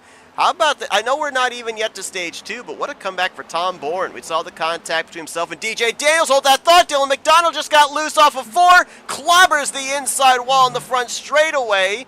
The entire left front fender completely gone off of that Team Conti Toyota. We stay green, though, as that was deemed again off the racing surface. The big thing was that there was no cars coming, and the field's really spread out now. And that changes things quite a lot. So everyone's loose and driving on a knife's edge. I'm just watching Trey Whitehead trying to look after the race car at the moment, so he's struggling. Talked about the fact that inside wall there's a road course configuration here at Iowa. And on the other side of that wall, the left side of that pit wall there, is one of the straightaways of the road course configuration, and that is what the 38 clobbered. It's been a tough night for Dylan McDonald, and I was just going to mention, Tom Bourne, saw him have the contact early on with DJ Daniels, broke a toe link. He's been on pit road numerous times, has been a lap down numerous times, gotten the free pass at least twice, and he's now up here in the 6th position looking to break back into the top 5. Yeah, and that just says that Alan Dobbs' night's not over yet either as well. All those cars have had licks that can get themselves back into... Here we go, caution's out. Christian Roos, who is up in the 7th position, just behind that battle of Tom Bourne and Alan Dobbs. I don't like this, Seth. This is a really badly timed caution for me. 20 laps away from the conclusion of this second stage. As Roos gets the car refired, waited until just about everybody had gotten by before he got rolling. As mentioned, he was in 7th place. He was getting a front row seat of the brewing battle between Tom Bourne and Alan Dobbs just in front of him, and here's a look at what happened.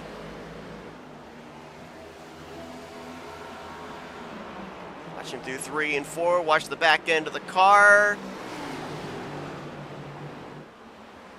Oh, it was all the way towards the exit of the corner there that his car got loose. Hard on the brakes. Car did not drift back up to the upper lane in front of traffic. Nice job hanging onto it, not making contact with anything else. The tough break out of all that is the loss of track position as he was inside the top 10. He'll now drop back outside of the top 15. May have also lost a lap there as well, as I believe he didn't get the car refired until the leaders came around and passed him.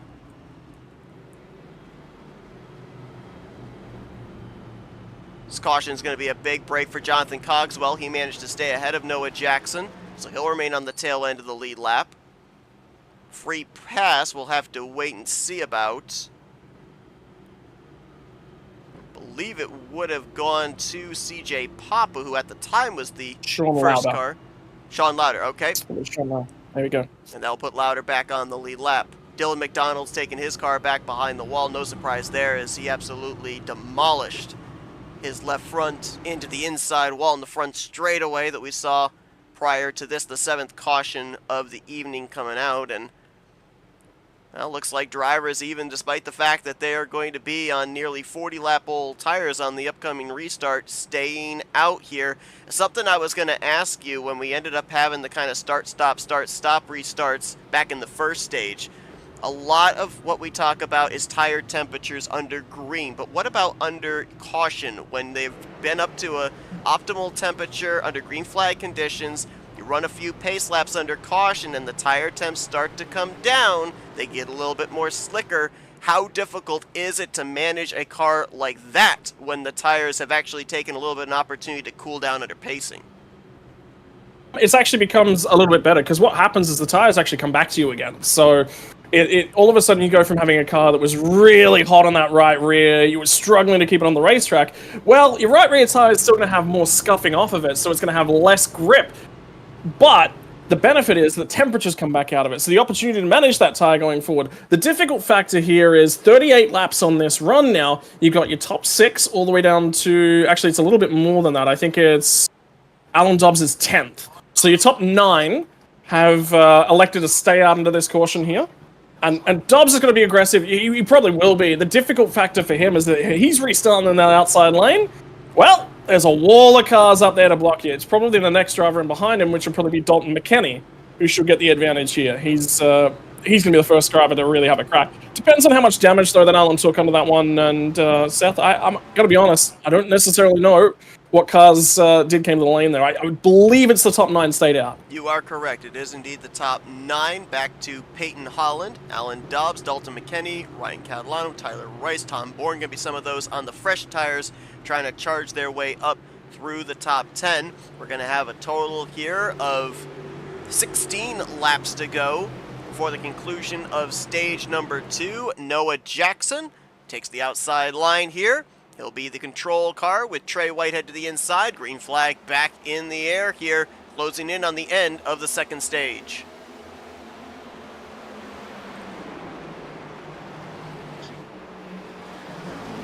Side by side for the 4th position, side by side for 3rd, side by side back there, 3 cars for 7th. Drivers trying to get all they can get here on this restart. Ooh, near contact for that 4th position. 3 wide still further back around the 9th position as well. Exchange for 2nd. Rankin makes the pass on Whitehead.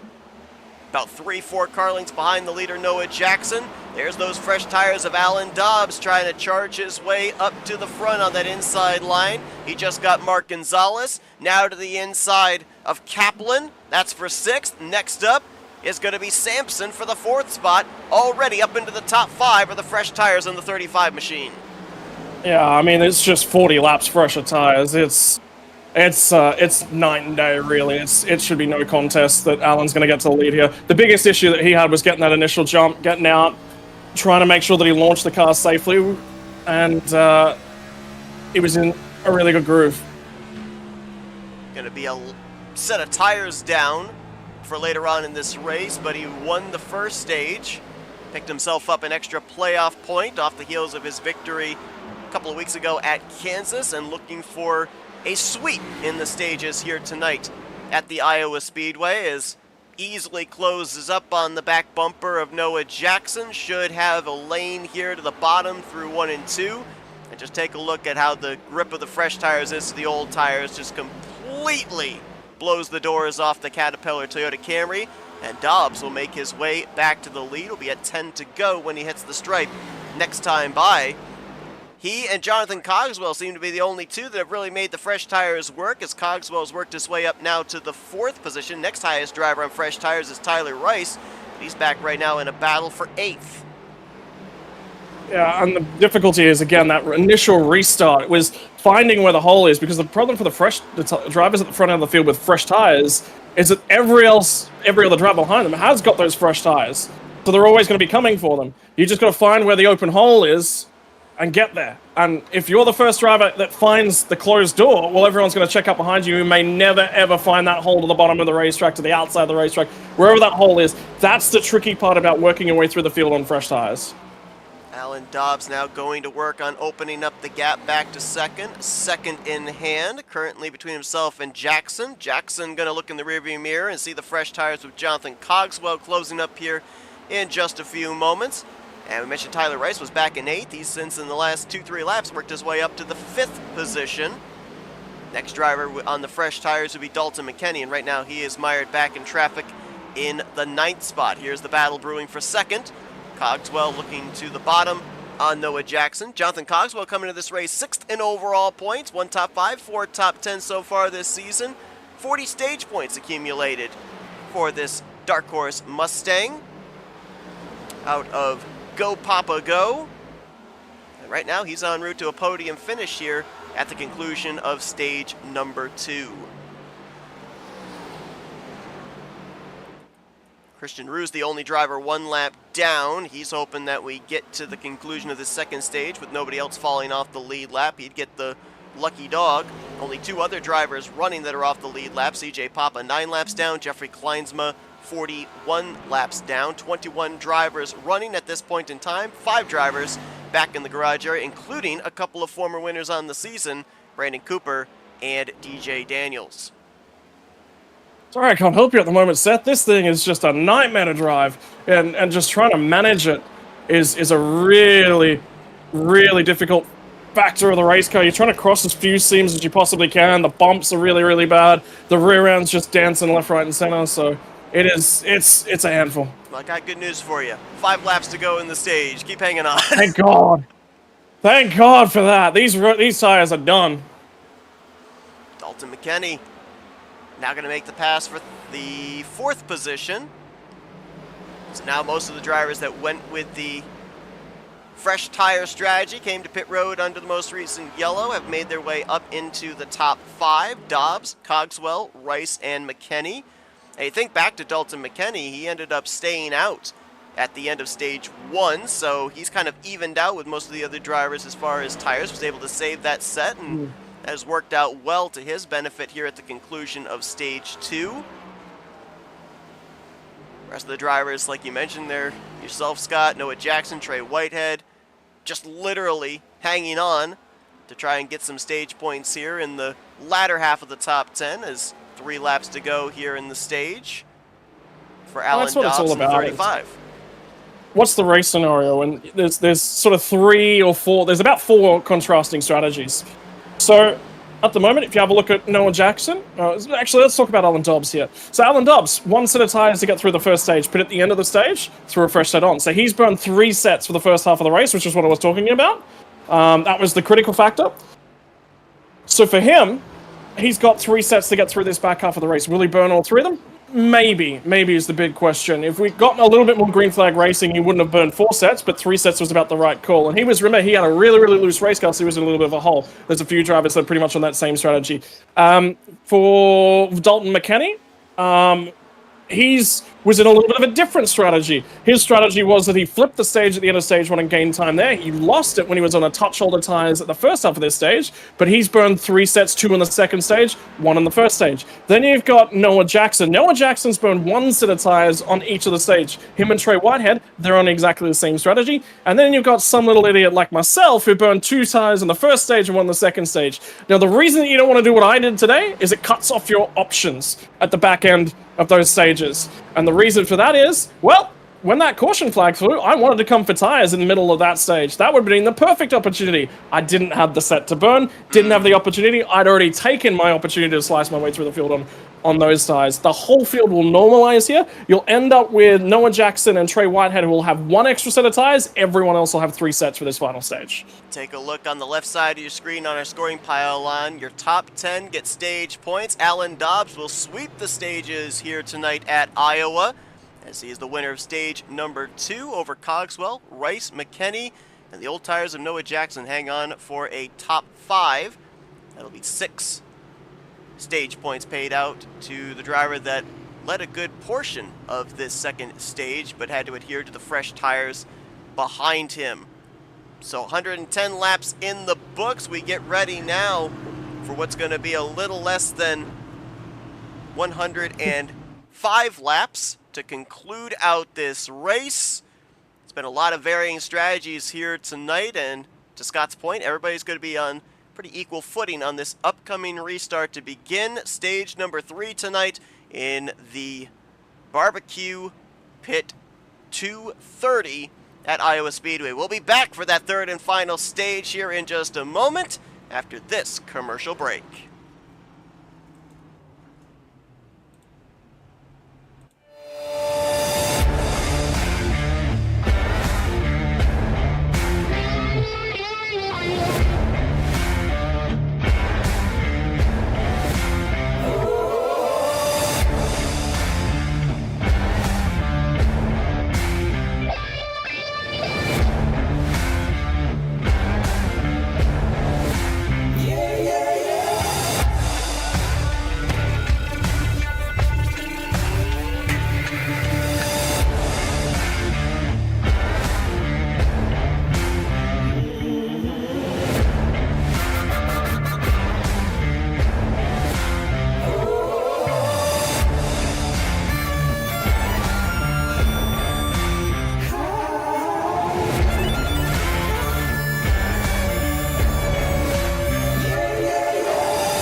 Pit stops concluded.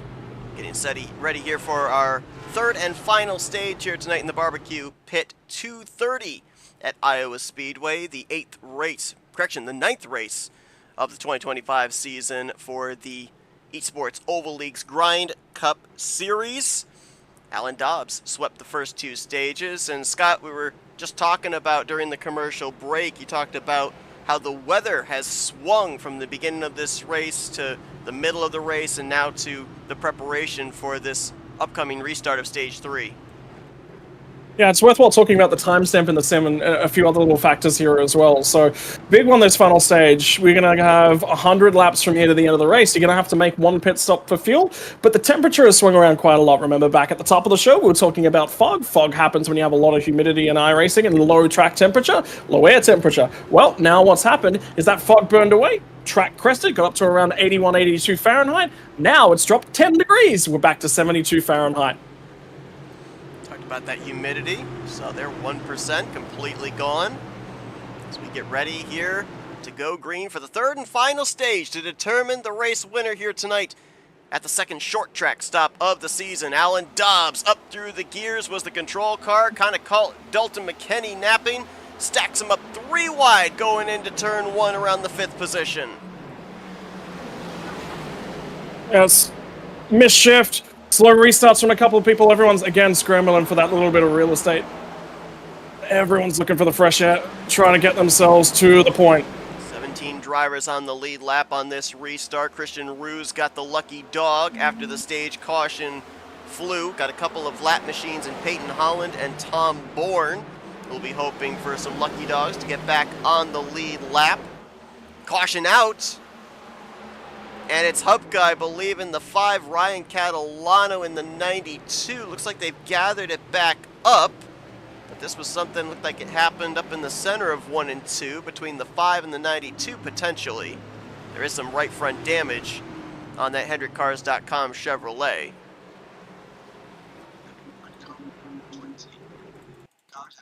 Caution will Big fly opportunity for for the fuel. 9th time tonight, 7th caution for cause. And a big opportunity to do a bunch of fuel saving right here as well. So, I know I've got the engine shut now. Have a look at this one. Yeah, unfortunately that looks like it's on CJ Papa on the inside. Drifts up just a little bit, and actually CJ jumped on the radio and apologized to Chris straight away. He knew it. He knew it was on him. He couldn't get that thing wound up. Yeah, he also couldn't. That's the other thing he said. He lock brakes. Was there There was such nothing I a could thing have as done. wheel hop at a track like this? Because it almost sounded like, and it might be just hearing things, but it almost sounded like a skirt, skirt, skirt as the 13 was entering into the corner. Well, that'd be the brakes pinching. So, and you're right, is that when they pinch like that, they're trying to get rolling back again and trying to recreate that friction. So the problem is they bounce a little bit. That's effectively what wheel hop is. The axle wants to rotate, and the wheel doesn't, and that's what triggers it to bounce up and off the ground. It just breaks it. So, but every time it reset on the ground, I think he was trying to modulate the brake pedal as well. So it could have been that you were hearing. There is a potential. Wheel hop's not been as huge on these cars as it was on the older cars, but yeah, it is still a factor. CJ Papa getting into Chris Hupka there. Ryan Catalano getting caught up in it. CJ Papa, sponsored by Adrenaline Rush Coffee.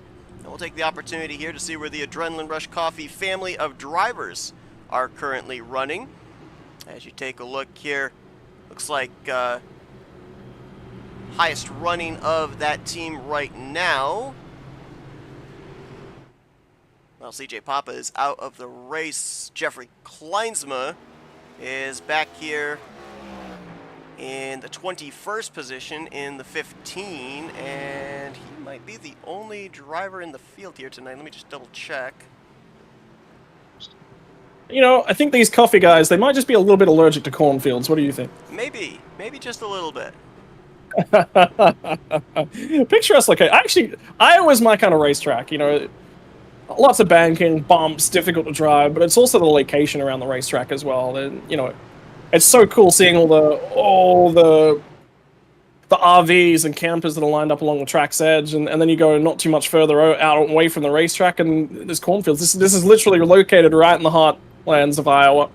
That's really cool. You know, that's that's what motivates you to get out there and get racing is some of the picturesque locations. And a good example of that is I actually got to go to the Bathurst 12 Hour just recently. Go up and I actually took a walk through a lot of the campsites just to sort of see how race fans are living, and it's really cool. I love that sort of stuff. So everyone's the cool thing about this sort of stuff is every time you go to a racetrack, if you own an RV, you own a tent, you own these sorts of things, you take a little bit of a walk around and you see somebody that's doing something a little bit different, and you learn something. And the next time you come to the racetrack, maybe you're going to adjust that camping setup.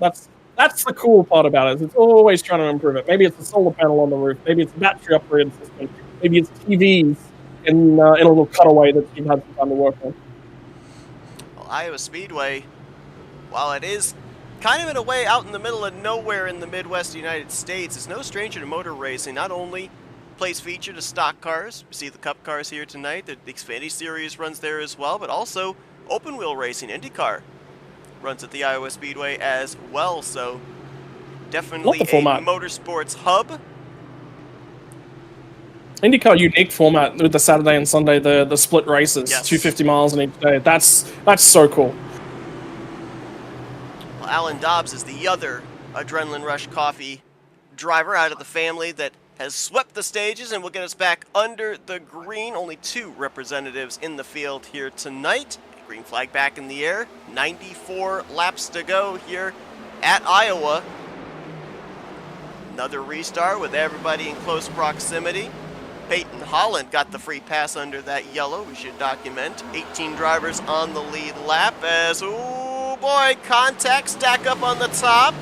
Jackson into the back of Dobbs. McKenney into the back of Jackson. Scott says, thank you very much. I'll pass you all here going down to turn 1. Whoa, contact Dobbs! Gets tagged from behind. He saves it! But Jackson gets into the wall, having to avoid. Great save. Oh, my word. That was a great save. Man. Wow. That thing should have spun.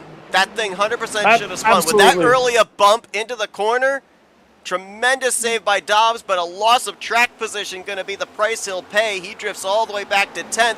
Jackson, who had to get on the brakes to avoid getting into him as he hung onto that thing, got the outside wall. He's faded back to 12th. That's 2 drivers that were up there inside of the top 5, the top 3 actually, battling for the race lead.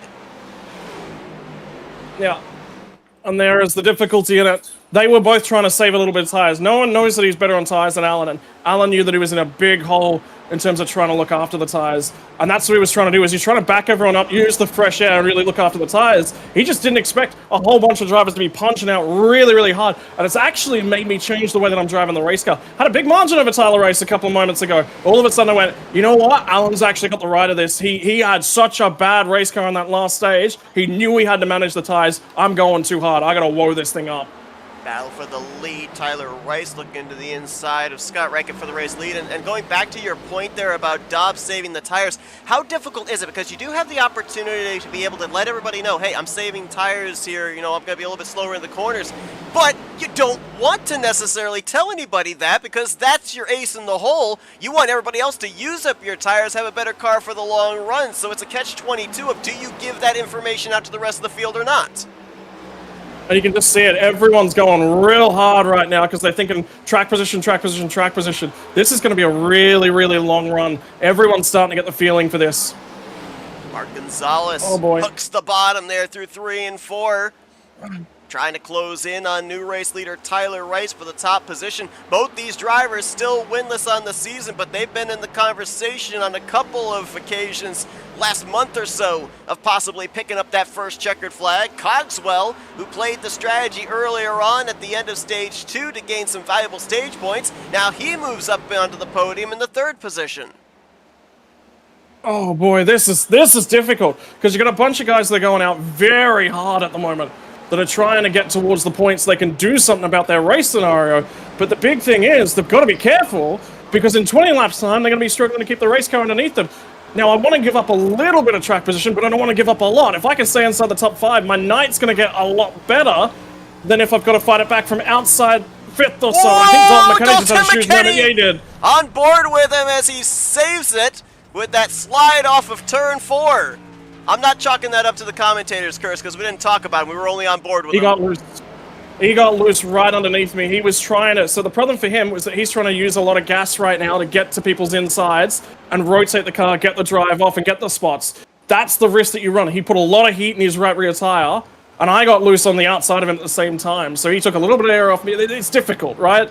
Because you got to make a call. But the problem is, if you don't save any tires, again, it comes down to options. What options have you got? The guys that are trying to lead the race right now, they've probably got an extra bank of tires, and they're thinking, we're going to get a caution in 20 laps. I can come down for tires, I can start fitting them. I've got to get to the front now. I believe before we came on the air, you told me the fuel number was around 75 laps, if I'm not mistaken. We went back green here with about roughly 95 laps left to go, so obviously we're not in the window to make it the rest of the way on fuel, so that calls into question if we are able to remain under green flag conditions. Is there a target lap, do you think, that drivers have of making that potential final pit stop, or do you think the strategy is all over the place? I think you got to run it dry. I think the problem is, if you come down a pit lane, you will be massively quick, but at the same time, the cars are so loose and difficult to drive. You got to run it dry. It's a really, really tough call, but yeah, I don't know. It's aggressive. It's a very, very aggressive call to try and, you know, pit, undercut. It's somebody will do it. Absolutely, somebody in the field will do it. Jonathan Cogswell en route to his second top 5 on the season. That's how close it is as he's to the back bumper of the Budweiser Chevrolet of Mark Gonzalez. He'll look low going into turn 3. Let's see if the rear end sticks to the racetrack. Does not. Little wiggle. Didn't lose too much ground, but not able to complete that pass. Gonzalez had maybe the preferred line there through 3 and 4, right up to the back bumper again through 1 and 2. Battle continues heated for the runner-up spot. I think Tyler Rice has got to the lead, and now he's managing, right? So now he's looking at what he can possibly do. He's forced to change in the way that Mark Gonzalez is running the car, driving the lines. He had to just cross over and get to the bottom right there. So everyone's doing something a little bit different. I think fresh air, dirty air scenario is playing a lot into that, but it's that right rear tire is so, so crucial. What's interesting, you bring up Tyler Rice and managing. When I talked to him last week, when he had that runner-up finish at Dover, he said one of the biggest things that was his problem of not being able to reel in the eventual winner, Tom Bourne, was he had used up his stuff too early and just didn't have enough to be able to manage midway through the run to the end of the run to be able to close up the gap. We saw him abusing the heck out of his good years, trying to get every last little bit he could, but he had used up just a little too much too early. Now trying to learn from what happened back at the Monster Mile to be able to keep this car out in front, turn those consistent lap times, but he's going to have some company because here comes that bright red number 8 of Mark Gonzalez up to his back bumper, less than half a car length away heading into 3. I talked about how both these drivers in the past, they've been in the conversation. Last week for Tyler Rice, a couple of weeks ago at Atlanta for Mark Gonzalez, he was leading the field going into turn 3 on the last lap, and contact with Brandon Cooper sent him all the way back to finish in the 5th position. Both these drivers are hungry, and then you got Jonathan Cogswell back there as well. You know, mention about the fact that so far this season, 8 races, 7 different drivers have gone to victory lane. We could very easily be looking at our 8th different winner here tonight, as the entire top 5 have not been to victory lane yet. Yeah, and the drivers that were in contention and the best cars. Remember, the best cars on those last couple of runs were Jackson, Whitehead, and Alan Dobbs are all the best 3. So they're all starting to fall a long way off, and it's changing the race scenario quite aggressively. So very difficult to drive. Clay Sampson's sending some significant dive bombs and sort of just washing up the track at the moment, and that's how he's getting his overtakes done, but he's just crisscrossable. He just plows the car straight up the racetrack, and there's nothing that he can do to stick the car and get the job done. You mentioned about those 3 strong cars at the beginning of this race. There they are. Throw a blanket over them. Whitehead, there's Dobbs. Whoa! Simpson!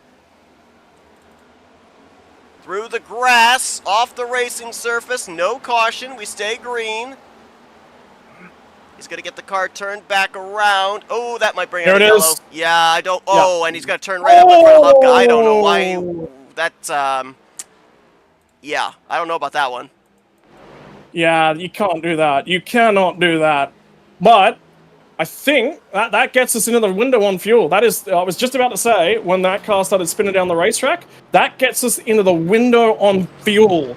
And that is critical. So you'll see the whole field. Everyone will come here because this now eliminates the fuel stop. And just a little tidbit, when we were in that commercial break between stages 2 and 3, Scott had that #1 pit stall, gained him a position. So, you know, you talk about track position, not only on the racetrack, but putting down the good qualifying lap pays out dividends in terms of maybe gaining a spot or two here in these final pit stops that we see at the close of the evening. Yeah, this is going to be a scramble. There's going to be a split in strategies again here. Let's go back and take a look at what happened with the 87 of Clay Sampson. Saw him just getting loose there in front of Trey Whitehead. Oh, I don't think there was contact. I think Trey just barely was able to get by. And then this is where the problem is. There's plenty of space to be able to use that road course section right there to get turned around, but instead he turns it back around up into the racing surface. Caution comes out right there when Gilbert goes by, and nowhere for Chris Hubka to be able to go because he's not expecting a car to merge all the way back up onto the racetrack like that. Yeah, tricky. Very, very tricky. And he didn't need to. He could have held that down lower. It would have still been a caution. Yes, it would have, but... And hey, we got 2 spots out of pit lane this time. And this was after the caution flew. I don't think Hubka was all that happy about it. He's got a right not to be happy about it. Absolutely. We talk about short tracks. They breed short tempers. And then we had this happen. I think this was under the second lap of caution. Sampson going to go around again on the inside of the racetrack. That was in the middle of 1 and 2.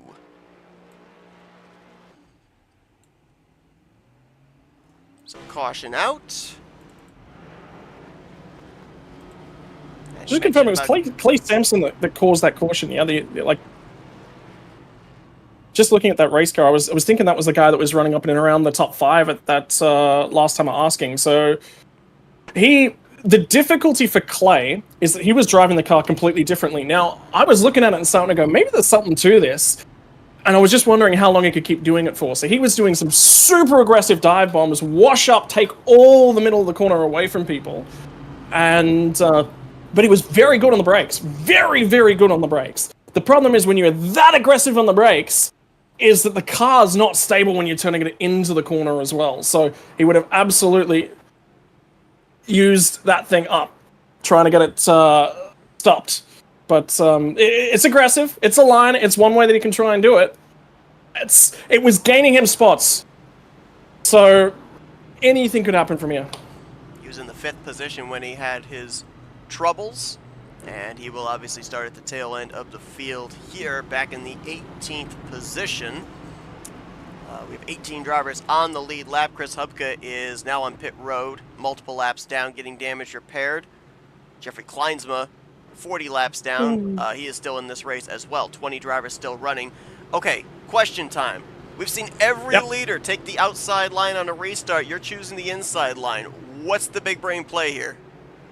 I don't want to be vulnerable heading into turn 1. All right. That's it. I think I can get clear from the bottom, and that's the big key. I've been able to make up spots every single restart from the bottom. So I was gonna say, is this just to go against my statistics here tonight or something? But there you go. Great launch. Clears into that race lead. Battle on for second. Might not even be a battle. Trey Whitehead gonna follow in your tire tracks. Move into second place. Moving Gonzalez back to third. And that was the critical factors. I just wanted that ability to get that launch, protect the inside. Like, on the first lap, you want to be on the bottom. Shortest way around the racetrack. You're not quite up to temperature, not quite up to momentum. I actually think it's the preferred groove. Top 4 breaking away from 5th place, Jonathan Cogswell. Here comes Dobbs, who won the first 2 stages. Looking low on Gonzalez for 3rd. Whitehead, thoughts for the lead. Looking low here through 3 and 4.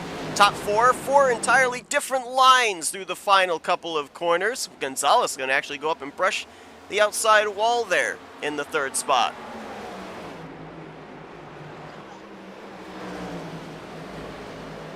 Side by side for the lead off of turn 2. Rankin gets the drive off. Whitehead will look to drive it deep again. About a half groove, now a full groove lower. Mark Gonzalez, ooh, I think he had dirty air across the nose there with the 23 diving as he did through 3 and 4. Got him tight almost to the wall on the exit of 4. Whitehead tries to roll the center, not clear up. Still door-to-door down into 3. Yeah, I was going to cut him a break there because he's definitely quicker than me at this end of the run, and I got into the bumps in 1 and 2, went a little bit higher than I wanted to go, but this is now about just setting in for the long run. And you'll actually see that Dobbs will probably not be anywhere near us in the first half of this run because he's very aware that if this goes green, this is a fuel race. So Trey Whitehead now clear to the point, a driver that on multiple occasions this season has won the Hard Charger Award. Comes into this race 16th in overall points, missed 2 starts so far this season, but trying to break his way up potentially into the top 10, trying to get its first victory on the season. Update on the 77 of Patrick McQuaid, been noticing him and a few other drivers making their way up into the top 10 late. McQuaid currently in the 6th position. Peyton Holland in that M&M's Toyota Camry, battling here with Sean Lauder. A couple of new liveries for both of these drivers. The PlayStation, I believe that's specifically the PlayStation 5 on that number 12 Dark Horse Mustang. That is 7th and 8th place currently. big shout out to Jonathan Cogswell. This is the best I've seen him drive. He's had a lot of problems on the bigger racetracks, but whatever it is about Iowa and the strategy, he's figured it out here tonight. He flipped the stage at the right opportunity, put fresh tires on the thing, and drove his way through. So he's made advantage of having a little bit of luck, but then once you're up there, you got to do something with it, and he has definitely done something with it. This is one of his best runs on the season. Well, Jonathan Cogswell, remember I mentioned about questioning you on, are there some similarities between this and Richmond? Right now, Jonathan Cogswell is looking to, if not match, beat his best finish of the season, which was a 3rd place at Richmond. So apparently the shorter, flatter, heavier braking short tracks appear to be right within his wheelhouse. Is now trying to wrestle the 2nd position. He almost, though, ended up spun out. There was contact between himself and Alan Dobbs, right front to left rear, but both were able to save it. That could have very easily been yet another caution here tonight. Yeah. And again, just cutting him a break. There's no reason to really push at the moment. He was struggling for tires in the middle of the long run. So at the moment, he's doing a really, really good job. So don't want to take too much away from him. Same with Alan. I'm going to cut Alan a break. If he gets enough of a run, I'll let him in. It's, again, big picture racing, What am I really trying to achieve right now with my car? I'm trying to give myself some rears to work with in about 30 laps time. It's nothing to do with any part of the run prior to that point. It's literally aiming that if this goes for a full fuel run to the end of the race, I've got tires to run these guys down. You can actually see Trey Whitehead's already starting to struggle. Well, a couple of laps ago, Jeffrey Kleinsma completed the pass for the 20th position on the retired CJ Papa. So now all 20 of our remaining drivers are currently scored in the race. I was going to say on the racetrack, but Chris Hupka is still on pit road getting damage repaired. So 19 of our 20 current scored drivers are running. As I believe someone just dove onto pit lane right there. That was Clay Sampson in the 87. He was on the tail end of the lead lap. I think he just came out of pit lane. So remember, he was massively damaged in that most recent caution. So I think that was testing the water for him, seeing what sort of car he had. So Sampson will fall more than likely multiple laps down. He just lost a lap and he'll lose a 2nd lap here as leader Trey Whitehead crosses the start-finish line. Good battle back just outside of the top 10. Actually, well, the battle's over. Tyler Rice completed the pass there on Noah Jackson as Patrick McQuaid had a moment there going into 1. That car was slideways through the center of 1 and 2. That draws the 6 and the 20 to his inside. Hangs on to it nonetheless here.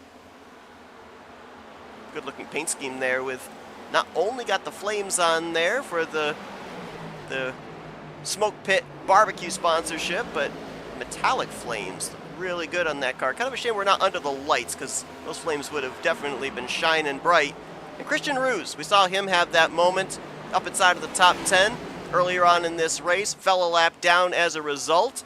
He's trying to fight his way back up. He's going to tussle with Sean Lauder for the 11th position right now. We haven't mentioned much about Matt Mettler either. We saw him kind of flip the stage back at the conclusion of stage 1 into stage 2, trying to hang on old tires, but he's had a solid day. Right now, the 31 running in the 13th position with that new McDonald's sponsorship on his Toyota Camry.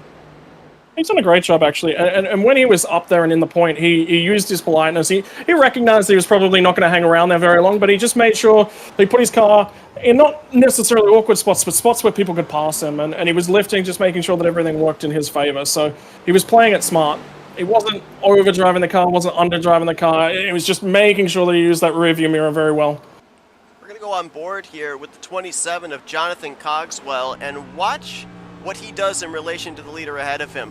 Trey Whitehead seems pretty committed, tries to wrap the yellow line through the center of 1 and 2 and 3 and 4. Cogswell went a little bit higher through 1 and 2. He's going to do the same thing here, kind of splits those white hash marks right in the middle of the racetrack, and he's making up ground, more so through the center of the corner to the exit, closing up the gap between himself and Trey Whitehead. Now the question I would have for you, Scott, is inside line, middle line, outside line, is there a lane here at Iowa that you run consecutively that will wear the tires down more than any other line? The difficulty is the instability in the car. So you've got to make sure that you've got the car very pointed straight off the exit of the corner. It's all about where you put the power down.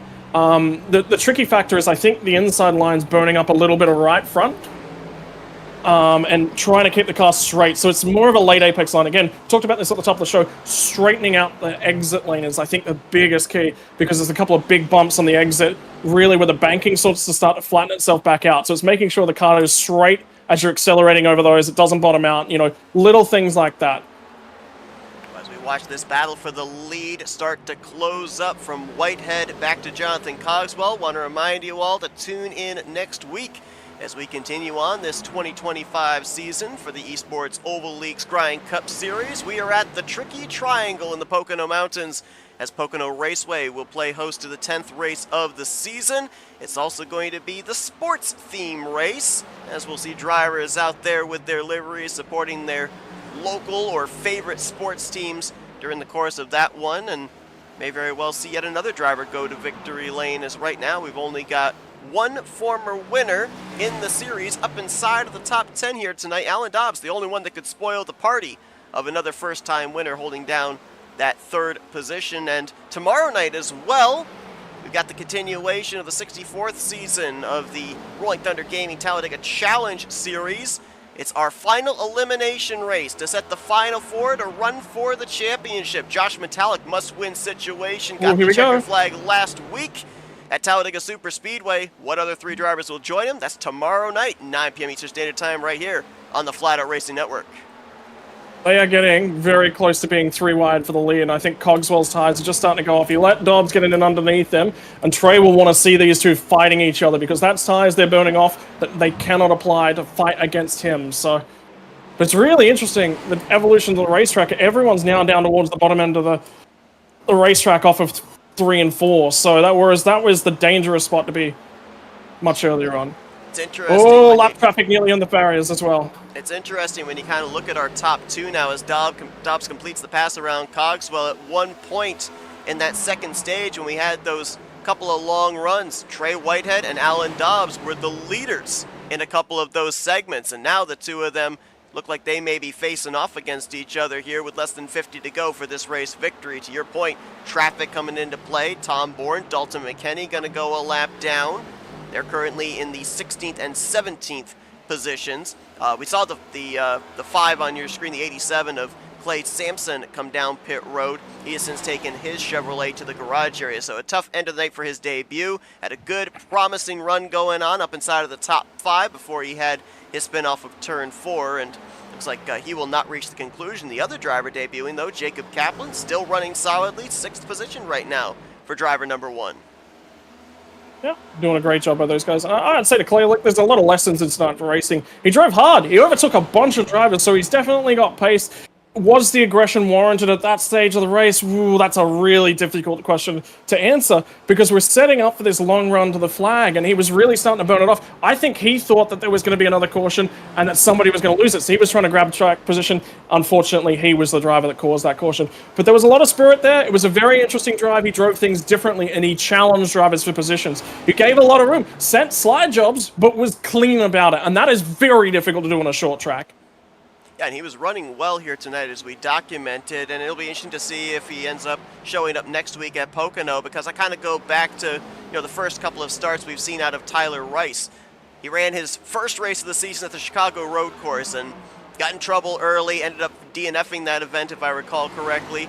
Following week, we end up going to Kansas Speedway. He brings home solidly inside of the top 10, and then 1 week later, last week at Dover, he's in the conversation for the race win, brings home on the podium in the second position. We've seen the progressive running here out of Tyler Rice, and it's interesting too because we see him running well here tonight. We saw him running well last week. You talk about these cars being loose. He's got a dirt background, and be interesting to kind of find out from him here tonight how well that dirt background works out for him. He said it worked out well for him on what the car felt like at Dover.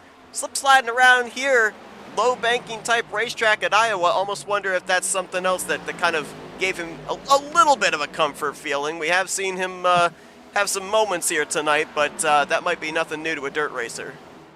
Yeah, but you don't want to slide the car here at all. That's like, whilst it might be comfort for him to move the car around the racetrack and drive it off that right rear tire, that's something you actually don't want to be doing.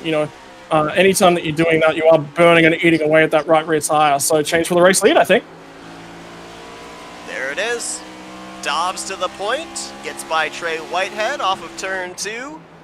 Looking for the overall sweep here tonight. He won the first stage. He won the second stage. Dobbs looking to get out the broom and pick up his second win on the season, this time here tonight at the Iowa Speedway, less than 40 laps away from that checkered flag.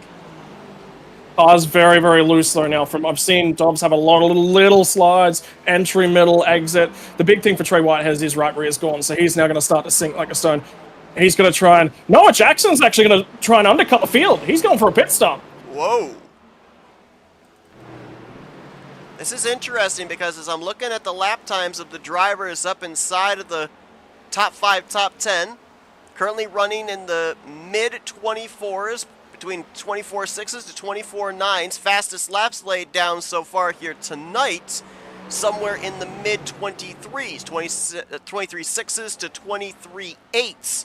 That's only about a second that you're able to make up with the amount of time that you're going to be losing here as Trey Whitehead goes back to the point. The amount of time you're going to be losing on pit road.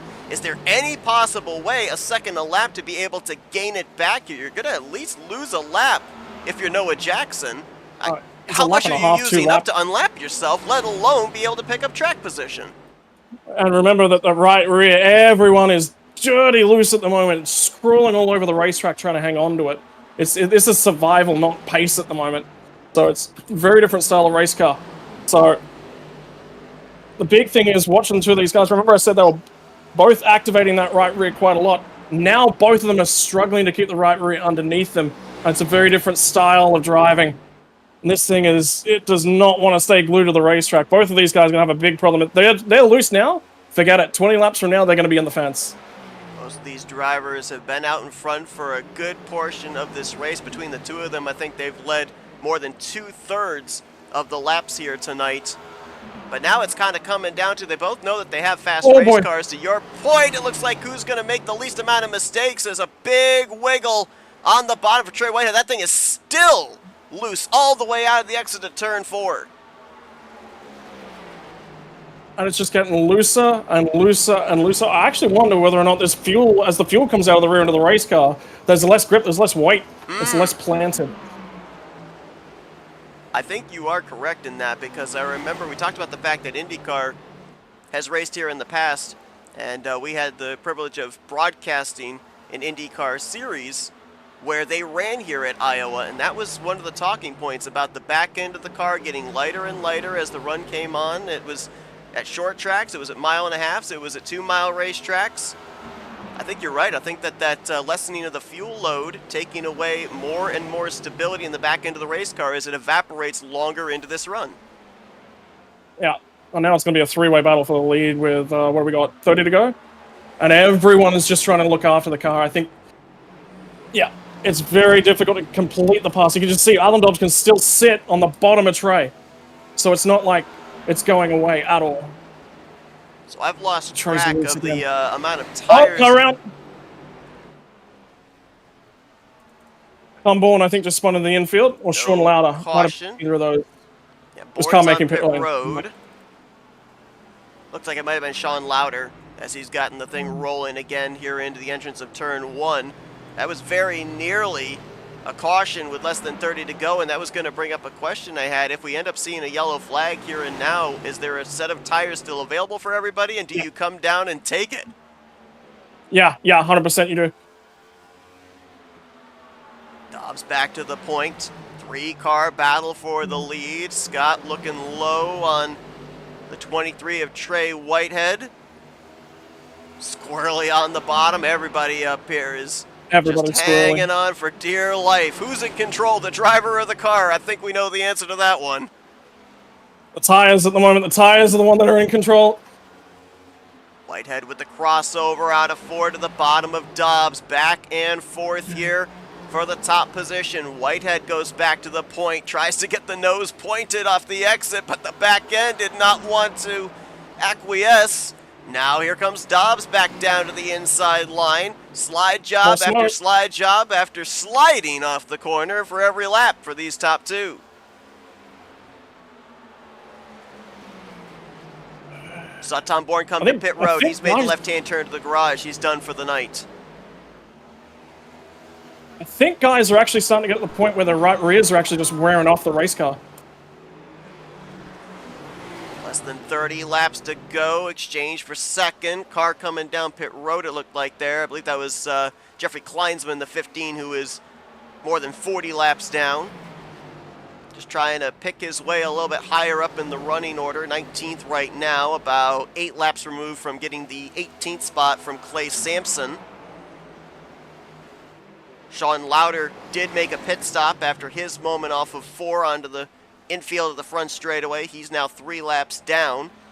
13 drivers on the lead lap currently, and only about 5 seconds ahead of the race leader would be the driver on the tail end of the lead lap, the driver who had the issue that brought out the first caution here tonight, the 17 of Mark Gilbert.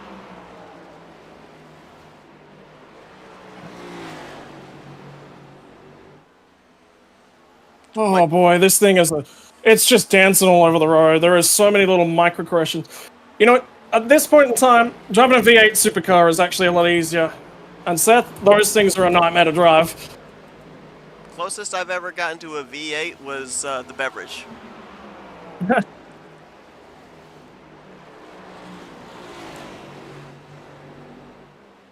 22 to go this time by. Top 2 have kind of broken away from Trey Whitehead, who has now found himself about 7 car lengths behind the second place driver of Rankin. You got to go another 2.3 seconds back to Jonathan Cogswell, who's hanging on tough in that 4th position. Another 1.5 seconds back to Tyler Rice in the 5th position. So for the most part, things very spread out. May have a battle here for the 9th position. Peyton Holland did close up the gap between himself and Matt Mettler through 1 and 2, but lost ground as he got maybe a combination of loose and tight off of turn 2. Mettler has now been able to open up some distance. The battle is up here for the lead. To the bottom, Scott Rankin hooking the yellow line through 3 and 4. Back end does not want to stick into the racetrack. Loses a little bit of ground, and Dobbs will hang on to the top spot. What did you do to me, Seth? I'm blaming you for that one. Okay. I thought we said the tires were in control, not me. Yeah, well, you might want to go for a ride on board, because you can just, I'll talk you through a lap whilst I'm trying to pick off Alan. And you can just see all the little micro corrections all the way up. You're not full throttle until we crest that little bump. Run down here. Watch Dobbs. Dobbs will dive it in a little bit narrow. He can't keep it to the bottom. He has a little bit of a wiggle as he crests that bump. So I'm better at wrapping the bottom at the moment. I got a little bit better rear underneath me. That's why I'm pressuring him. I'll see if I can hold into the middle lane. Oh, caution's out. No, I didn't want to see that. No! Caution I was just about to get him. You got the number 1 pit stall. Oh, look out. Right up ahead of you there. That is the 8 of Mark Gonzalez, bringing out this 11th caution here tonight. That car has looked like overcorrected into the outside wall. Damage on the right front. Gonzalez was on the lead lap. I believe he was running at the time in the 11th position before he had his troubles. Go back and take a look here as we're going to get ourselves a restart with under 20 laps to go.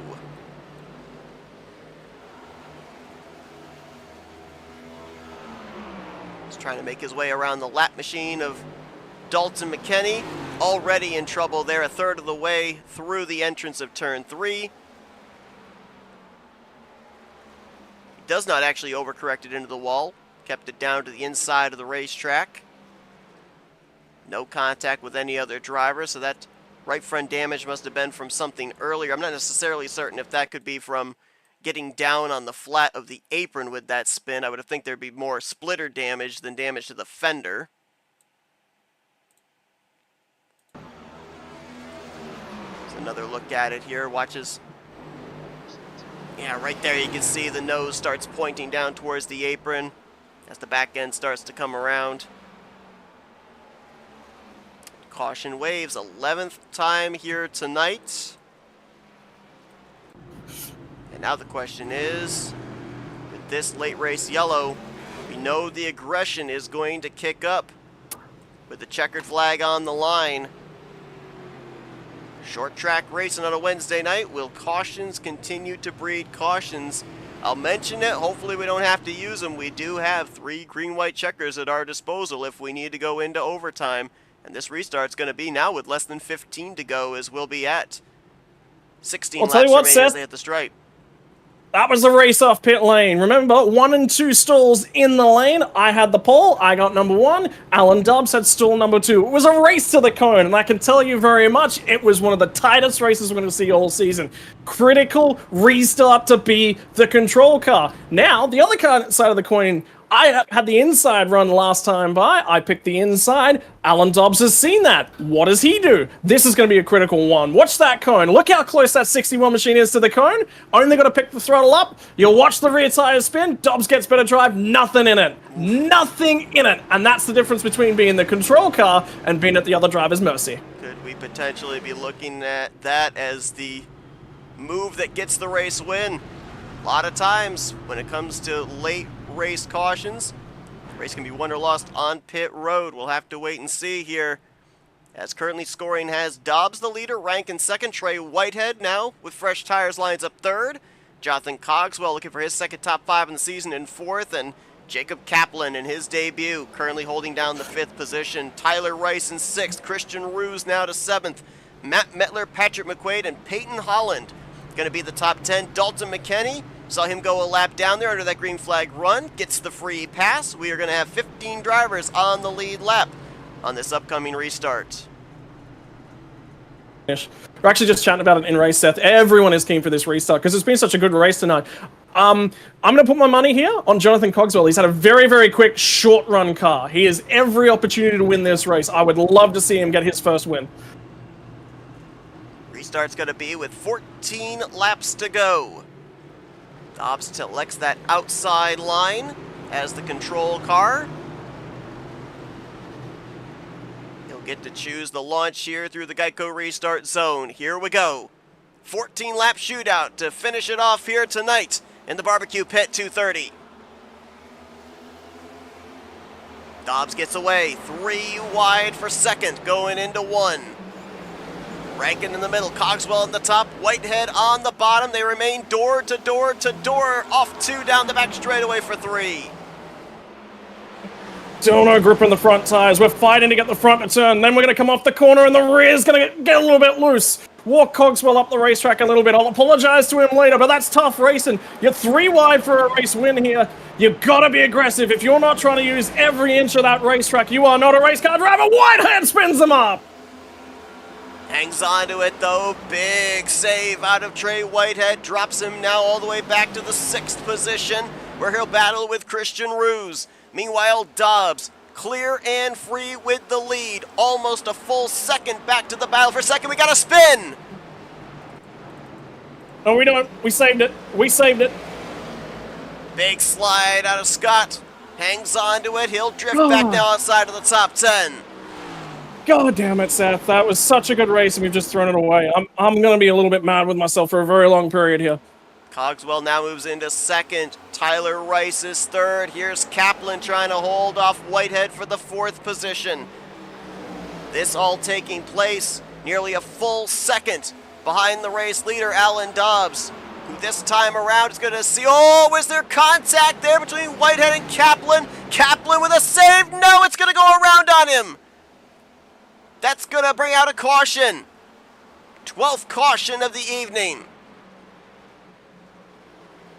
There may have been contact between the 1 and the 23 going into 3. And Kaplan did everything he could to keep it from spinning out, but it finally snapped through the center of 3 and 4. Yellow flag gonna fly. We rack them up. We'll do it again. This restart will be in regulation. Let's look at a couple of things here before we look at what initially brought out the caution. We'll take a look at Whitehead's save, Scott's moment over there in turn 1 as well, and then what actually brought this yellow flag out.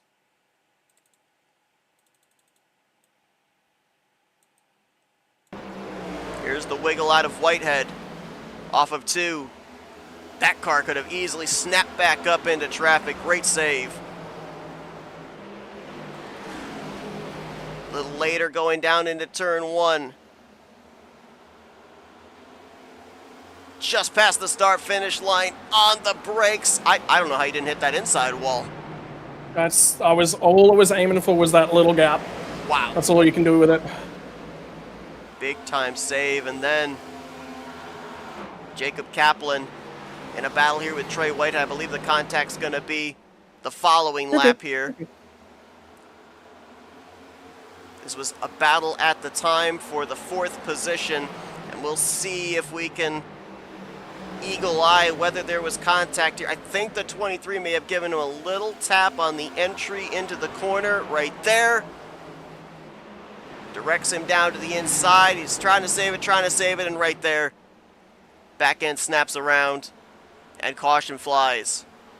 But you can just see how difficult it is to save these cars, because, you know, if that was a car with a little bit more downforce on it, then he's saving that a heck of a lot earlier, you know. But remember, they changed the short track package for these cars. They added a little bit more horsepower back. They reduced the restrictor size on the air intake, and they took some of that rear spoiler off. So the downforce package is less than it was about 18 months ago for all these short track package cars. What that's done is it's enabled the rear of the car to move around the racetrack. Now you got a short track, car is more rear dependent than it is front dependent. Front dependent will determine your lap speed and how consistently you're able to maintain the times. Rears is about how many mistakes you're going to make along that period. When a rear tire is having issues, the driver can't get to the throttle, he can't be consistent with it, but the car will still turn and point. That's how you, so front tires is where you generate your lap speed out of.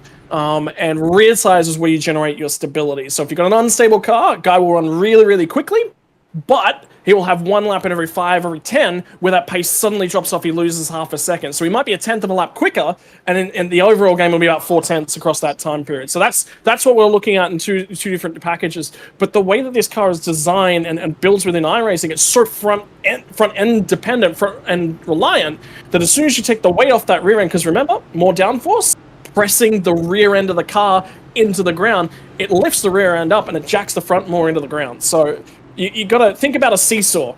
You take some weight off one end of the seesaw, well, the other one plummets, right? So one end comes up, the other one goes down. Free pass will go to Sean Lauder. He was 2 laps down, so he'll be now -1. Keep an eye on a quartet of drivers that did come down pit road and took on a fresh set of tires, including the driver that spun bringing out this yellow, Jacob Kaplan, Dalton McKinney, Ryan Catalano, and Mark Gonzalez. They will restart 11th back through 14th, and they will have 6 laps to work with as Dobbs takes the inside here on this restart. Up through the gears will lead him into turn 1. He'll leave a couple of Fords to battle for second. Rice to the inside of Cogswell. 3 wide for that second position. 3 wide further back. Car up in the wall. That's Kaplan in the 1. We stay green. Rice loose on the bottom, almost drifts up into Cogswell as they continue to battle for the second spot. Whitehead looks to the middle to shoot the gap 3 wide. Peyton Holland closing in. Whitehead had to check up as he almost gets into the back of Cogswell. Jackson loses. He's to the inside of Christian Ruse. That's for 6th. Kaplan to pit road. Tough break for him. Bad night goes worse in his debut. 3 wide further back. Jackson, Ruse, Rankin. This is for 6th. Behind the 5th place car of Peyton Holland. Everyone's scratching and clawing for what they can get here. Trying to get some last minute spots in the top 5. Jackson will clear around the top of the 3 wide. He'll slide into 6th for the moment. 3 wide How good is again. this race car? How good is this race though, Seth? You can see it, the whole field are scrapping to not only go through positions, but keep the car underneath them as well. There's guys that have overcooked that right rear tire, there are guys that cooked the fronts. You've got to pull the car up, but you've also got to drive out. This Trouble is in the back. Dalton McKinney just right rear hooked the 31 of Matt Metler. We're going to overtime. McKinney loose off of 4. Unfortunately, there was a car to his inside. He clipped the back of the McDonald's Toyota. 13th caution of the night. We rack it up. We do it again. First overtime green-white checkered in a long time. I can't remember back the last time we went into overtime. Most races of recent memory have finished in regulation. Is it Richmond? It might very well Is have Richmond been. the only one? I think Richmond might be the only one we've gone to overtime on.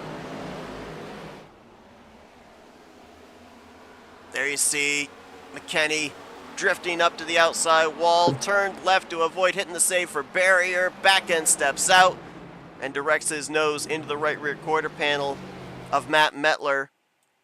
Remember, Dalton was one of those drivers that had come down pit road, had fresh tires here for that 6-lap dash to the finish. That'll take his advantage away. Metler had driven a clean race tonight.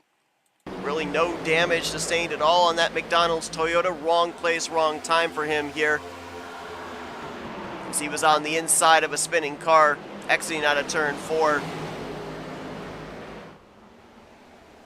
It's going to turn him straight up into the outside wall. Noses it pretty good there with his Toyota Camry. We'll see if they're able to do a quick repair here, get him back out to at least finish this race on the lead lap. He is on the pit road right now.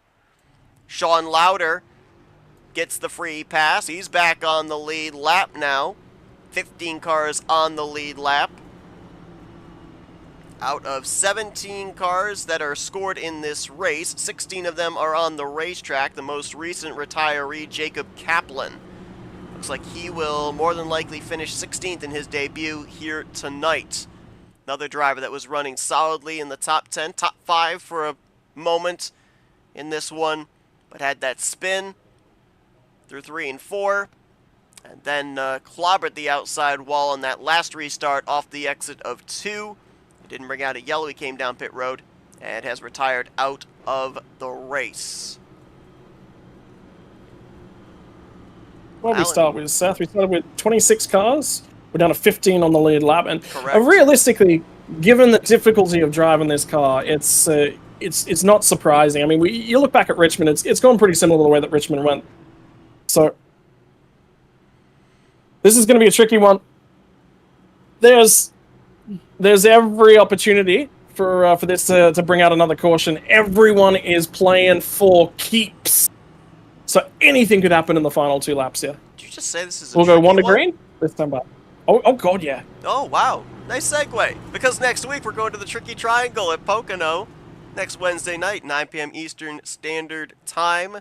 3 entirely different, unique corners, all fashioned after 3 different racetracks. We'll be talking more about that in depth next week when the green flag flies for the 10th race of the 2025 season here for the ESports Oval League's Grind Cup Series. But we're getting ready to find out who's going to take the 9th checkered flag of the season. Alan Dobbs looking to join Kyle Holden as a multi-time winner this season. Look at the names we've got back behind, looking for their first checkered flag, though. The whole rest of the top 10 still hungry for that one in the win column. Cogswell lines up second. Rice in third, coming up runner-up last week at Dover. Trey Whitehead has led a majority of this race. He is in fourth. Noah Jackson fifth. It's like car there might be having some connection problems here late. Noah Jackson. It is Noah Jackson, you are correct. Peyton Holland, 6th. Scott Rankin, 7th. Christian Ruse, 8th. Patrick McQuaid in 9th. And Mark Gonzalez completing the top 10. Overtime, if we get back to the white, we race it out. If we have a caution come up before the white flag is received, we rack them up, do it all over again. Dobbs with another great launch. Clears by a car length into turn 1.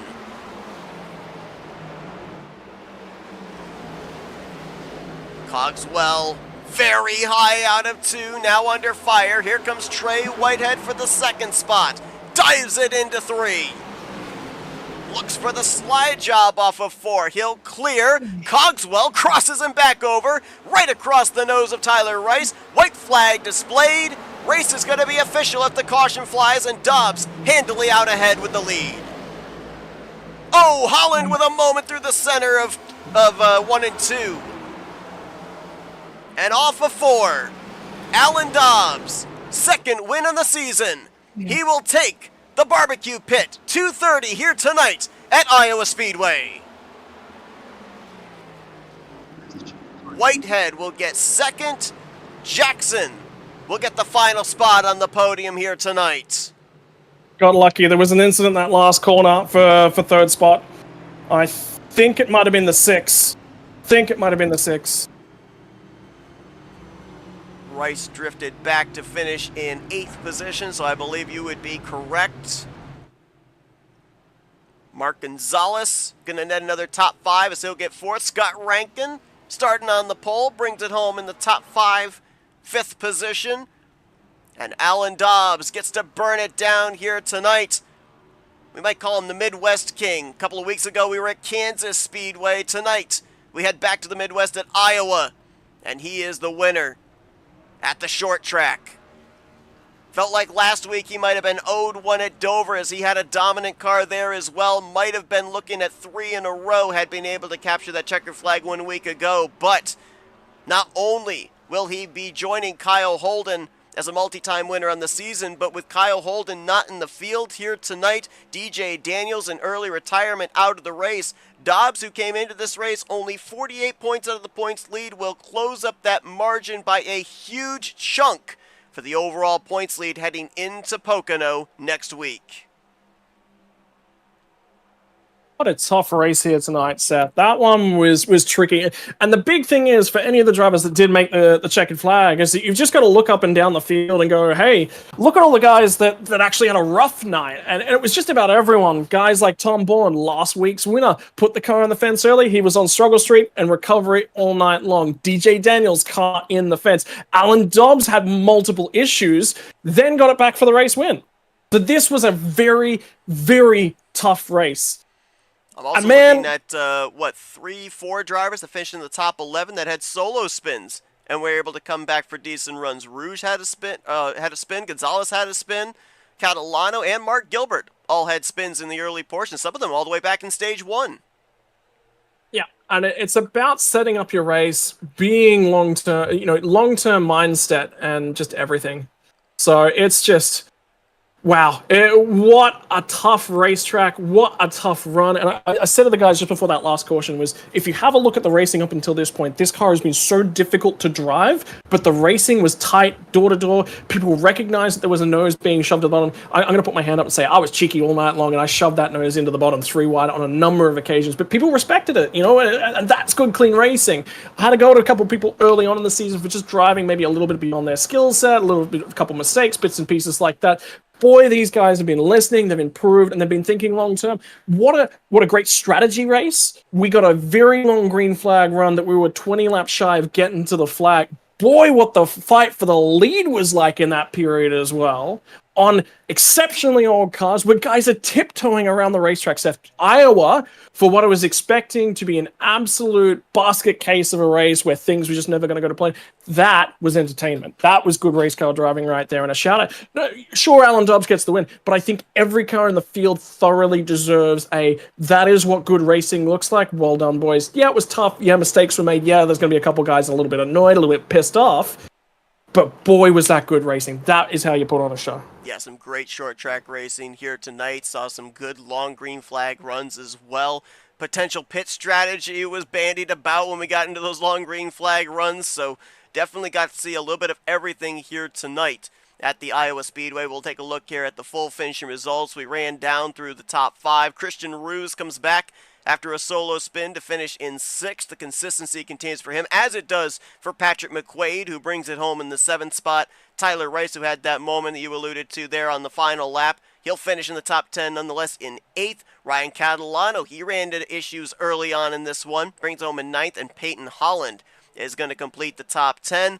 Mark Gilbert, who brought out the first caution, finishes it out in 11th. Matt Metler, who was involved in that last caution, finishes 12th. Dalton McKenney, 13th. Sean Lauder will finish on the lead lap in 14th, and Jonathan Cogswell will finish it out in the 15th position. The last car on the lead lap. He was not the last car running. I believe Jeffrey Kleinsma was that driver who finished in 18th behind Kaplan and Bourne, who retired out of the race late. Clay Sampson, Chris Hubka also finishing out of the race. I believe everybody else here ended up finishing out of the race, including CJ Papa, Dylan McDonald, Matt Davies, a couple of former winners on the season, DJ Daniels and Brandon Cooper, 24th and 25th, and Rylan Faccianato had connection problems early on in this one.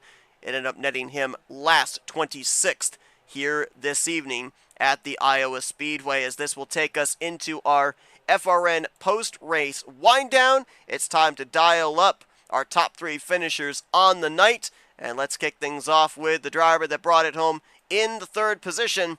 That would be Noah Jackson. Not a single time. Hey, Noah, Scott and Seth up here in the FRM booth. You got us? Yeah, what's up? Yeah, sorry to grab you right there mid-conversation, but wow. You know, we could hear here tonight when Scott was here doing the commentary and the driving, we could just hear in his voice how much he was working the race car, or maybe how much the race car was working him.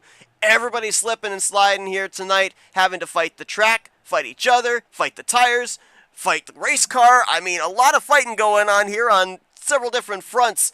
You're able to bring it home in the 3rd position. We saw you try some different strategies during the course of this race. I mean, first off, how exhausted are you? But secondly, talk about the journey you went through to bring this thing home on the podium. Oh, my legs hurt. They are sore. But other than that, we had a really good night. Like racing with Scott and Alan and Trey and everybody tonight. I had really fun. Like, the racing was really, really good, especially on the long runs. But tires and track position was key tonight. Scott can probably agree with that. But I'm just glad that we was able to recover. Like, whenever I was behind Dobbs that one stint, and he slowed up a little bit sooner than what I anticipated, so I locked up the left front and I slid into the wall. So I had almost 3 minutes of damage just on the right front. So I got that down to where I was able to hold it, and we just regrouped, and glad to bring a 3rd place finish for a DDRT and everybody at Caterpillar and everybody who just helps us out. Rocco Sign Shops, but it was a really good night.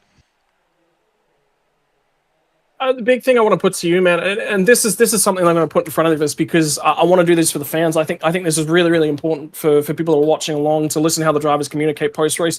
I said to you on the radio, you know, at one point in the race, you were obviously quite comfortable with 1 and 2 running that middle line. You were sort of running me up, and I kind of wanted to diamond and come down a little bit later in 1 and 2. So a little bit teed off. I mean, I think that's just difference in racing lines earlier on in the race, mate. So I think you can see why I'm annoyed with you, but you know, at the same time, I think that's racing, and I said so to you on the radio. Is there anything from that? Do you reckon that you could have done anything different in that situation?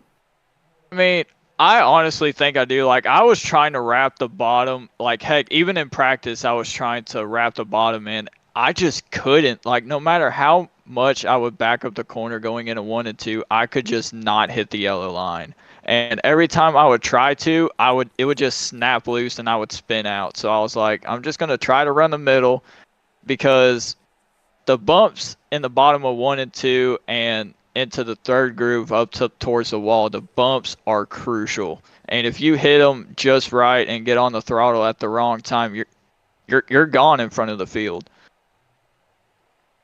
Yeah, that's the thing I was trying to show to the fans. You know, there's some difference between the race car drivers, but the thing is, you got to talk about it at post race. You know, I was trying to do this, I was trying to be in this hole, you know, I was trying to do this, and you know, it's. I think one of the biggest things about race car driving is at the end of that discussion, you're both allowed to walk away and go, "Yep, I don't agree with what he's saying. That's totally fine." You know, that's racing. If somebody's pissed off, you haven't gone racing. Exactly. I feel the exact same way, and I honestly wasn't trying to rough you up. I was just running that same line for the whole race, and I was comfortable with it. But I just wanted to say again that I was sorry that we made contact in 1 and 2. But other than that, I had a really fun time racing with you tonight. Yeah, same, man. I actually don't think we actually made contact. I think we were right on each other, but if we did make contact, there was nothing in it. That's just good racing. Like, the other side of the coin is for Noah to complete the pass there, he's got to run me up. He's got to try and put me somewhere I'm not comfortable, and that's racing too. Yeah, but we had a really good night tonight. Me and you, we battled pretty much all night. Everyone did. I think I said just before the final restart, you know, and I actually said it to Seth just a couple minutes ago, for how difficult that race car was to drive, the racing was supreme. Yeah, it was. I have to agree 110% with you on that. The racing tonight, I'm honestly surprised it was as good as it was. Well, you bring it home in the top 5. Podium finish here. 5th in the standings coming into tonight. I believe, according to what the points look like, you're potentially going to at least move up to 4th, close up potentially that gap to the points lead as well, and hopefully be able to ride this momentum into Pocono next Wednesday night. Noah, congratulations on the great run this evening. Before we let you go, though, we'll give it the opportunity for some thank you sponsors and shout-outs. I'd like to shout out to DJ for letting me on his team this year, even though this is my first time ever in the Grind EOL. It's been a great pleasure for DJ picking me up, and all teammates Trey, Matt, DJ, Kyle, Brandon. We all have a good group of guys, and Caterpillar, Rocco's Sign Shops. We just have a really good group of guys behind us, and we're just going to try to carry this momentum until the championship, hopefully. Well, that's his 3rd top 5 finish on the season. 3rd place here tonight at the Iowa Speedway. Congratulations on the great run, Noah. Best of luck next week. Maybe we'll be talking to you in Victory Lane when we get to the Tricky Triangle in the Pocono Mountains. Thank you, sir. Let's see if we can now get a hold of 2nd place finisher here tonight. Up in the top 5 for a good portion of this race, especially stages 2 and 3. Let's see if we can talk with Trey Whitehead. Trey, Scott and Seth up here in the FRM booth. You got a copy? Yes, sir. I got you. Well, we've seen you a couple of times this season do the Hard Charger Award method. Qualify towards the back, work your way up to the front. Here tonight, qualified 8th, stayed up at the front pretty much the entirety of the evening. Looked like you had a really good long-run car. We saw you be able to keep it up there in the top 3 on a number of those long runs, and you bring it home solidly inside of the 2nd position. Looked like in the closing stages, though, it really came down to late race restarts. Anything that you could have maybe done different to stay in touch with the 35, or was he just getting 2 good launches that basically it was just try and keep him within striking distance, hope he maybe made a mistake to be able to snipe this victory? Yeah, I kind of took it as a token of gratitude when he chose the opposite line to me on every restart. So that was pretty cool that he thought I was pretty good on restarts, good enough to not want to start right in front of me. So him and I had some pretty good restarts throughout the entire race, but something I could have done different was, I think after that caution came out and we restarted with 15 to go, I got loose on the 1st or 2nd lap and fell back to 6th and ended up getting into Jacob, which I got to talk to him about it. I didn't think I hit him too hard, tried to give him space after I got into the back of him, but I think he saved it and then maybe went back around or something. I'm not sure, but yeah, definitely not getting loose and The long run was good until about 50 or 55 laps, and then for whatever reason, the car just didn't want to enter anymore and drove it sideways, drifting a lot after, like I said, after 50 or 55 laps. And it wasn't even a tire wear thing, so I'm not sure what that was. I'll have to dig deeper and figure that out. But Iowa's been good to me, and Allen was definitely the car to beat, if not him and I. And Scott as well. You had a really good car, and it just came down to restarts and having track position. And I maybe was thinking about gambling and taking two there on the second to last restart, but I just would rather finish second here and get points than try to risk a winner, go home and finish ninth or 10th and not get as good points. So just happy with the result. But yeah, there's definitely a couple things I maybe could have done different, but I'm happy where I finished. So. Man, I think it was so difficult watching that big long run that we had in the middle of the final stage there. What was your thoughts going into that? Because I know you wanted to punch out. You really wanted to punch out, but the biggest thing was every time we'd had longer green flag runs leading up to that point, you'd hit that 40 lap marker, and then all of a sudden you fall off a cliff. Like it was 30 to 40 where all of a sudden your car just switched off. And you were just keep it on the racetrack. So was there a thought of, am I pushing too hard in this final stage at all? The second stage actually went a lot better for me than the first one did. We had almost similar, 55 lap runs, and yeah, it didn't take that long for me to fall off. I fell off about 40 or 45 laps, but definitely feel like I learned from the first one and ran the second one a lot better. I don't feel like I was pushing really as hard as you might think I was pushing. Honestly, I just thought I was running it pretty easy and running the bottom and not giving it too much gas on or off and too much brake on the entry. Maybe I could have moved my brake bias forward a little sooner. I did it at that run, and that was when I started to cool the tires back off when you and Alan were battling there before the caution came out. But maybe I could have done that different. But I definitely don't feel like I was pushing it too hard. I like the pace that I was putting down, and if the caution had come out any earlier, I mean, maybe I would have been in a better situation with the track position. So who knows? Yeah, that's certainly where I was thinking along it as well, is that, you had to grab... The difficult part is you had to grab track position at some point. The problem was we hadn't had good green flag runs until that point of the night. That's the biggest difficulty and the biggest question mark. So I don't hate the call. It's, it's a different call. And I think it's quite clear that you could see that Alan and myself went in the opposite direction. We just got lucky on that run. Right. Yeah, it was a lot of fun to watch the... me fall off and you guys come up, and like I said, I let you by relatively a lot quicker than I did him, hoping you guys could do something and I'd get back into it. But I was honestly fine finishing third if that went green. So I mean, I'm not really upset at myself. We exceeded my expectations certainly, because at the beginning of this race I didn't think I had a very good car, and I do want to say that the hard charger thing, I was not intentionally starting at the rear. If I don't qualify good, it's either I got penalized or I'm getting into the wall, and that's just me pushing it too hard, like at Kansas and a couple of the other tracks. But yeah, fortunately was able to qualify inside the top 10 and get an even better finish in second. So just happy with the run throughout the day. It's interesting because, we alluded to the hard charger award, and it seems like we see you every week consistently up inside of the top 10, but it's interesting as I looked at the stats coming into tonight, I was like, Trey White is in the 16th position. How is that possible? Now, I know that there were 2 races that you didn't make, but as we look at the previous 6 races, you had 3 finishes inside the top 10. The other 3 finishes were outside of the top 15, so kind of feast or famine. Coming off this run here tonight, I know a win would make everything better, but a podium finish here this evening, what are you looking at in terms of next week and the races here down the remainder of this regular season schedule? Could this be like a foothold for some consistency here, or are you still gunning for that checkered flag to make it a lot easier in your quest to get into the playoffs?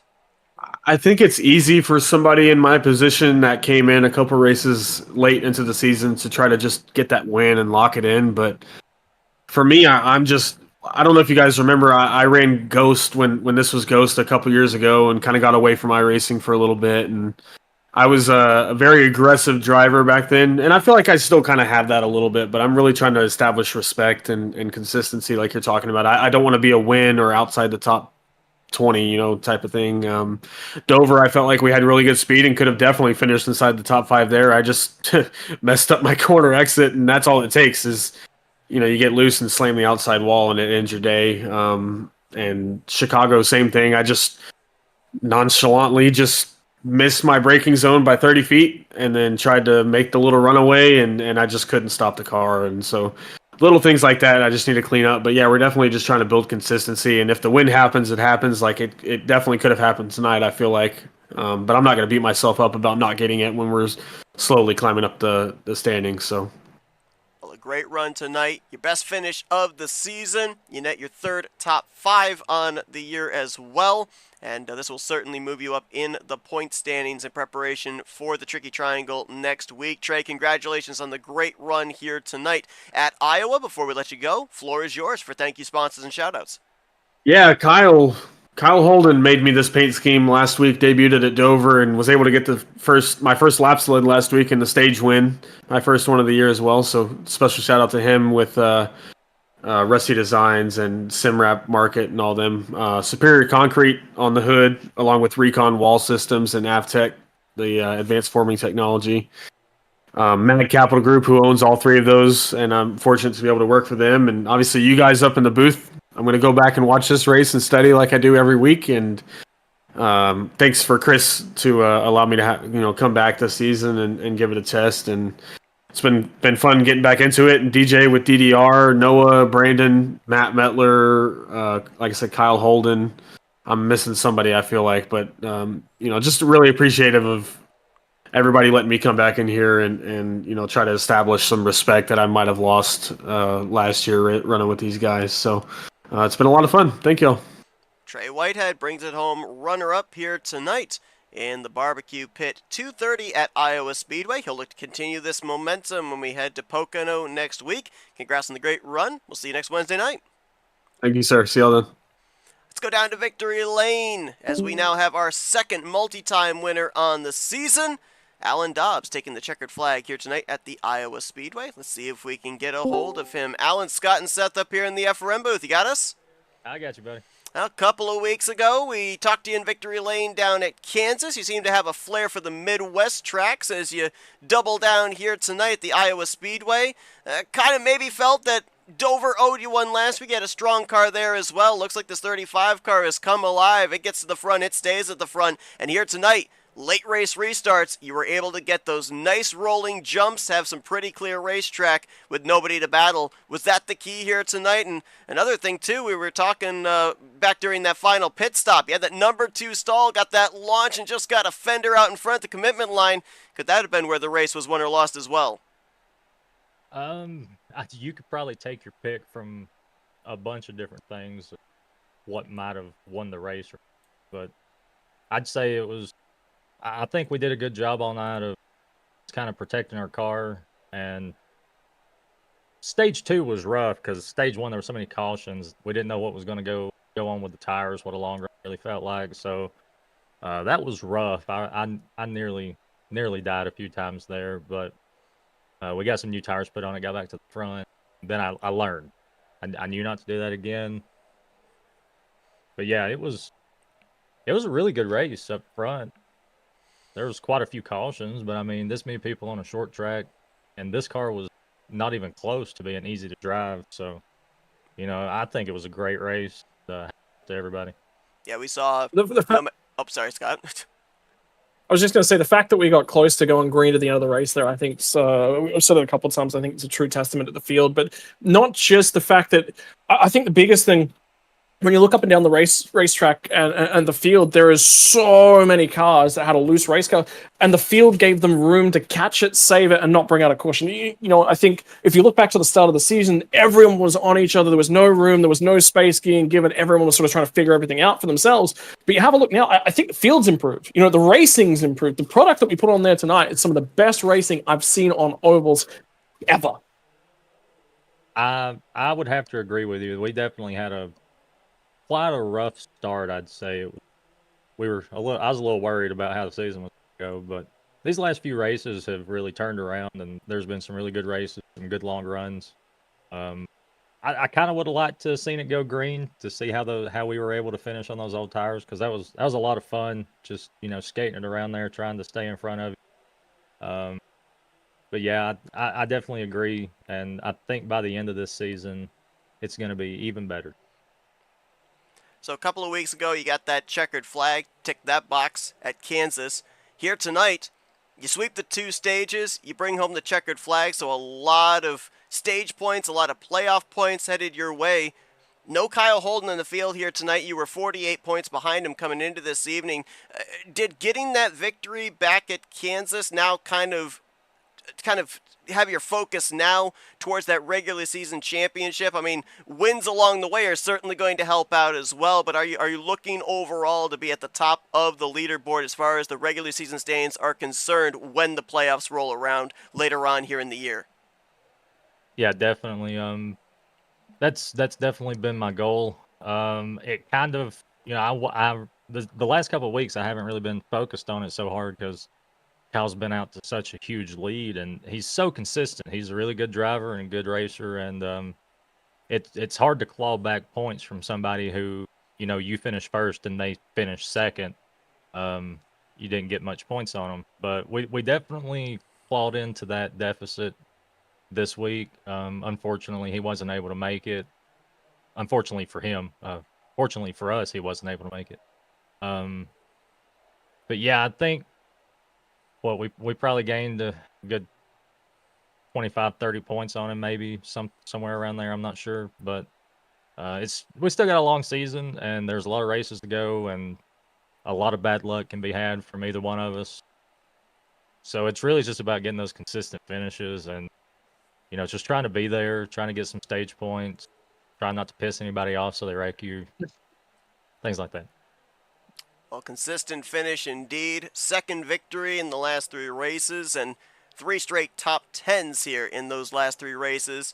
Looking to continue that momentum into next week at another highly technical racetrack, 3 entirely different corners at Pocono Raceway. Alan, we'll let you get back to your celebrating in Victory Lane here in just a moment, but we're also going to give you the opportunity for some Victory Lane thank you sponsors and shout-outs tonight. Just shout out to my beautiful wife. Shout out to all the guys at Hubka Motorsports and our affiliate teams that hang out in Discord. A lot of them had a rough night tonight, so I hope their luck turns around. Especially Tom. Tom's had a rough one here lately. So, shout out to Tom. I hope that he has a better race next week. And I'm looking forward to it. I like Pocono. I don't have the greatest luck at Pocono, but I run well there until I get wrecked. So we'll see how it goes. Try to stay away from those. Try to stay away from the walls. Well, Alan Dobbs secures his 2nd win of the 2025 season here for the Grind Cup Series, solidifying his spot even further in the playoffs. He'll look to continue to build off of that next week when we go to Pocono Raceway. We'll let you get back to your celebration, Dobbs. Well done here tonight, and best of luck next week as you look for a series-leading 3rd win of the 2025 season. All right, thanks, guys. Y'all have a good one. Alan Dobbs, the winner here tonight in the barbecue pit, 2:30 at Iowa Speedway. Scott, you alluded to it. I mean, we've just seen, the last 5 weeks or so, we have been treated to some incredible racing, regardless of what the track configuration is, the track length, the ins and outs of what you have to deal with this next-gen car. Atlanta, absolute incredible race. Chicago Street Course was exciting all the way down to the last lap. Kansas Speedway, we knew that the mile-and-a-half next-gen car, we're going to have a great package. We saw some incredible racing in that one. And last week at Dover, the concrete mile racetrack brought about really good racing. Tonight with the short track. Now, I know it may be an underlying factor, but I can't help but think back. Atlanta was the first track where we implemented that we were no longer going to have the faster pair. Everybody then had to kind of rein it back a little bit in terms of the aggressiveness. They didn't have the mulligan to fall back on. I feel like that was the turning point where we started to see the racing product, as you alluded to, get better. The racing has been better for it, and we've seen some incredible finishes. It's also, I think, led to a lot of parity. Alan Dobbs now the 2nd driver with multiple victories, but we're going to be going into next week with 9 races under our belts and 7 different drivers that have gone to victory lane. Yeah, I mean, the biggest thing is that right now, if you have a look at the car and the way that things are driving and the way that things are going, is that you can't lock in who's going to win a race. There is races whereby you need to sit back and save the tires. Every time that it's been a tire-saving race, have a look at how well Alan Dobbs has done, right? He's cut his way through the field. Nearly won it. Got unlucky with where the caution timing was last week. could have already been a three-time winner on the series, potentially could have been coming into the next race with, could have gone into today, sorry, with the points lead. That would have been really interesting to see. It's a season whereby Kyle Holden's looked dominant, but he hasn't looked to own it.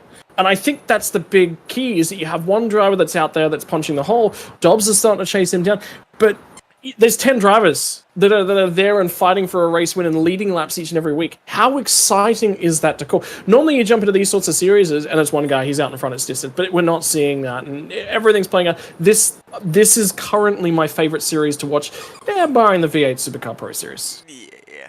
We've seen a lot of parity, as mentioned. We've seen a lot of races come down to strategy late, and expect nothing less when we head next week to Pocono Raceway. That track is very well known for pit strategy. It's well known for track position, and we'll be talking about tires in that one as well, with the 3 different corners they're going to have to traverse at that 2.5-mile speedway. But that's going to be next Wednesday night at 9 p.m. Eastern Standard Time. Alan Dobbs, the winner here tonight at the Iowa Speedway, as he takes home his second checkered flag in the barbecue pit 230 at Iowa Speedway. We thank you all for tuning into our coverage here tonight. For Scott Rankin, I'm Seth Cole. We'll see you guys next Wednesday night as we continue on the 2025 season for the Esports Oval League's Grind Cup Series here on FRN, the Flatout Racing Network.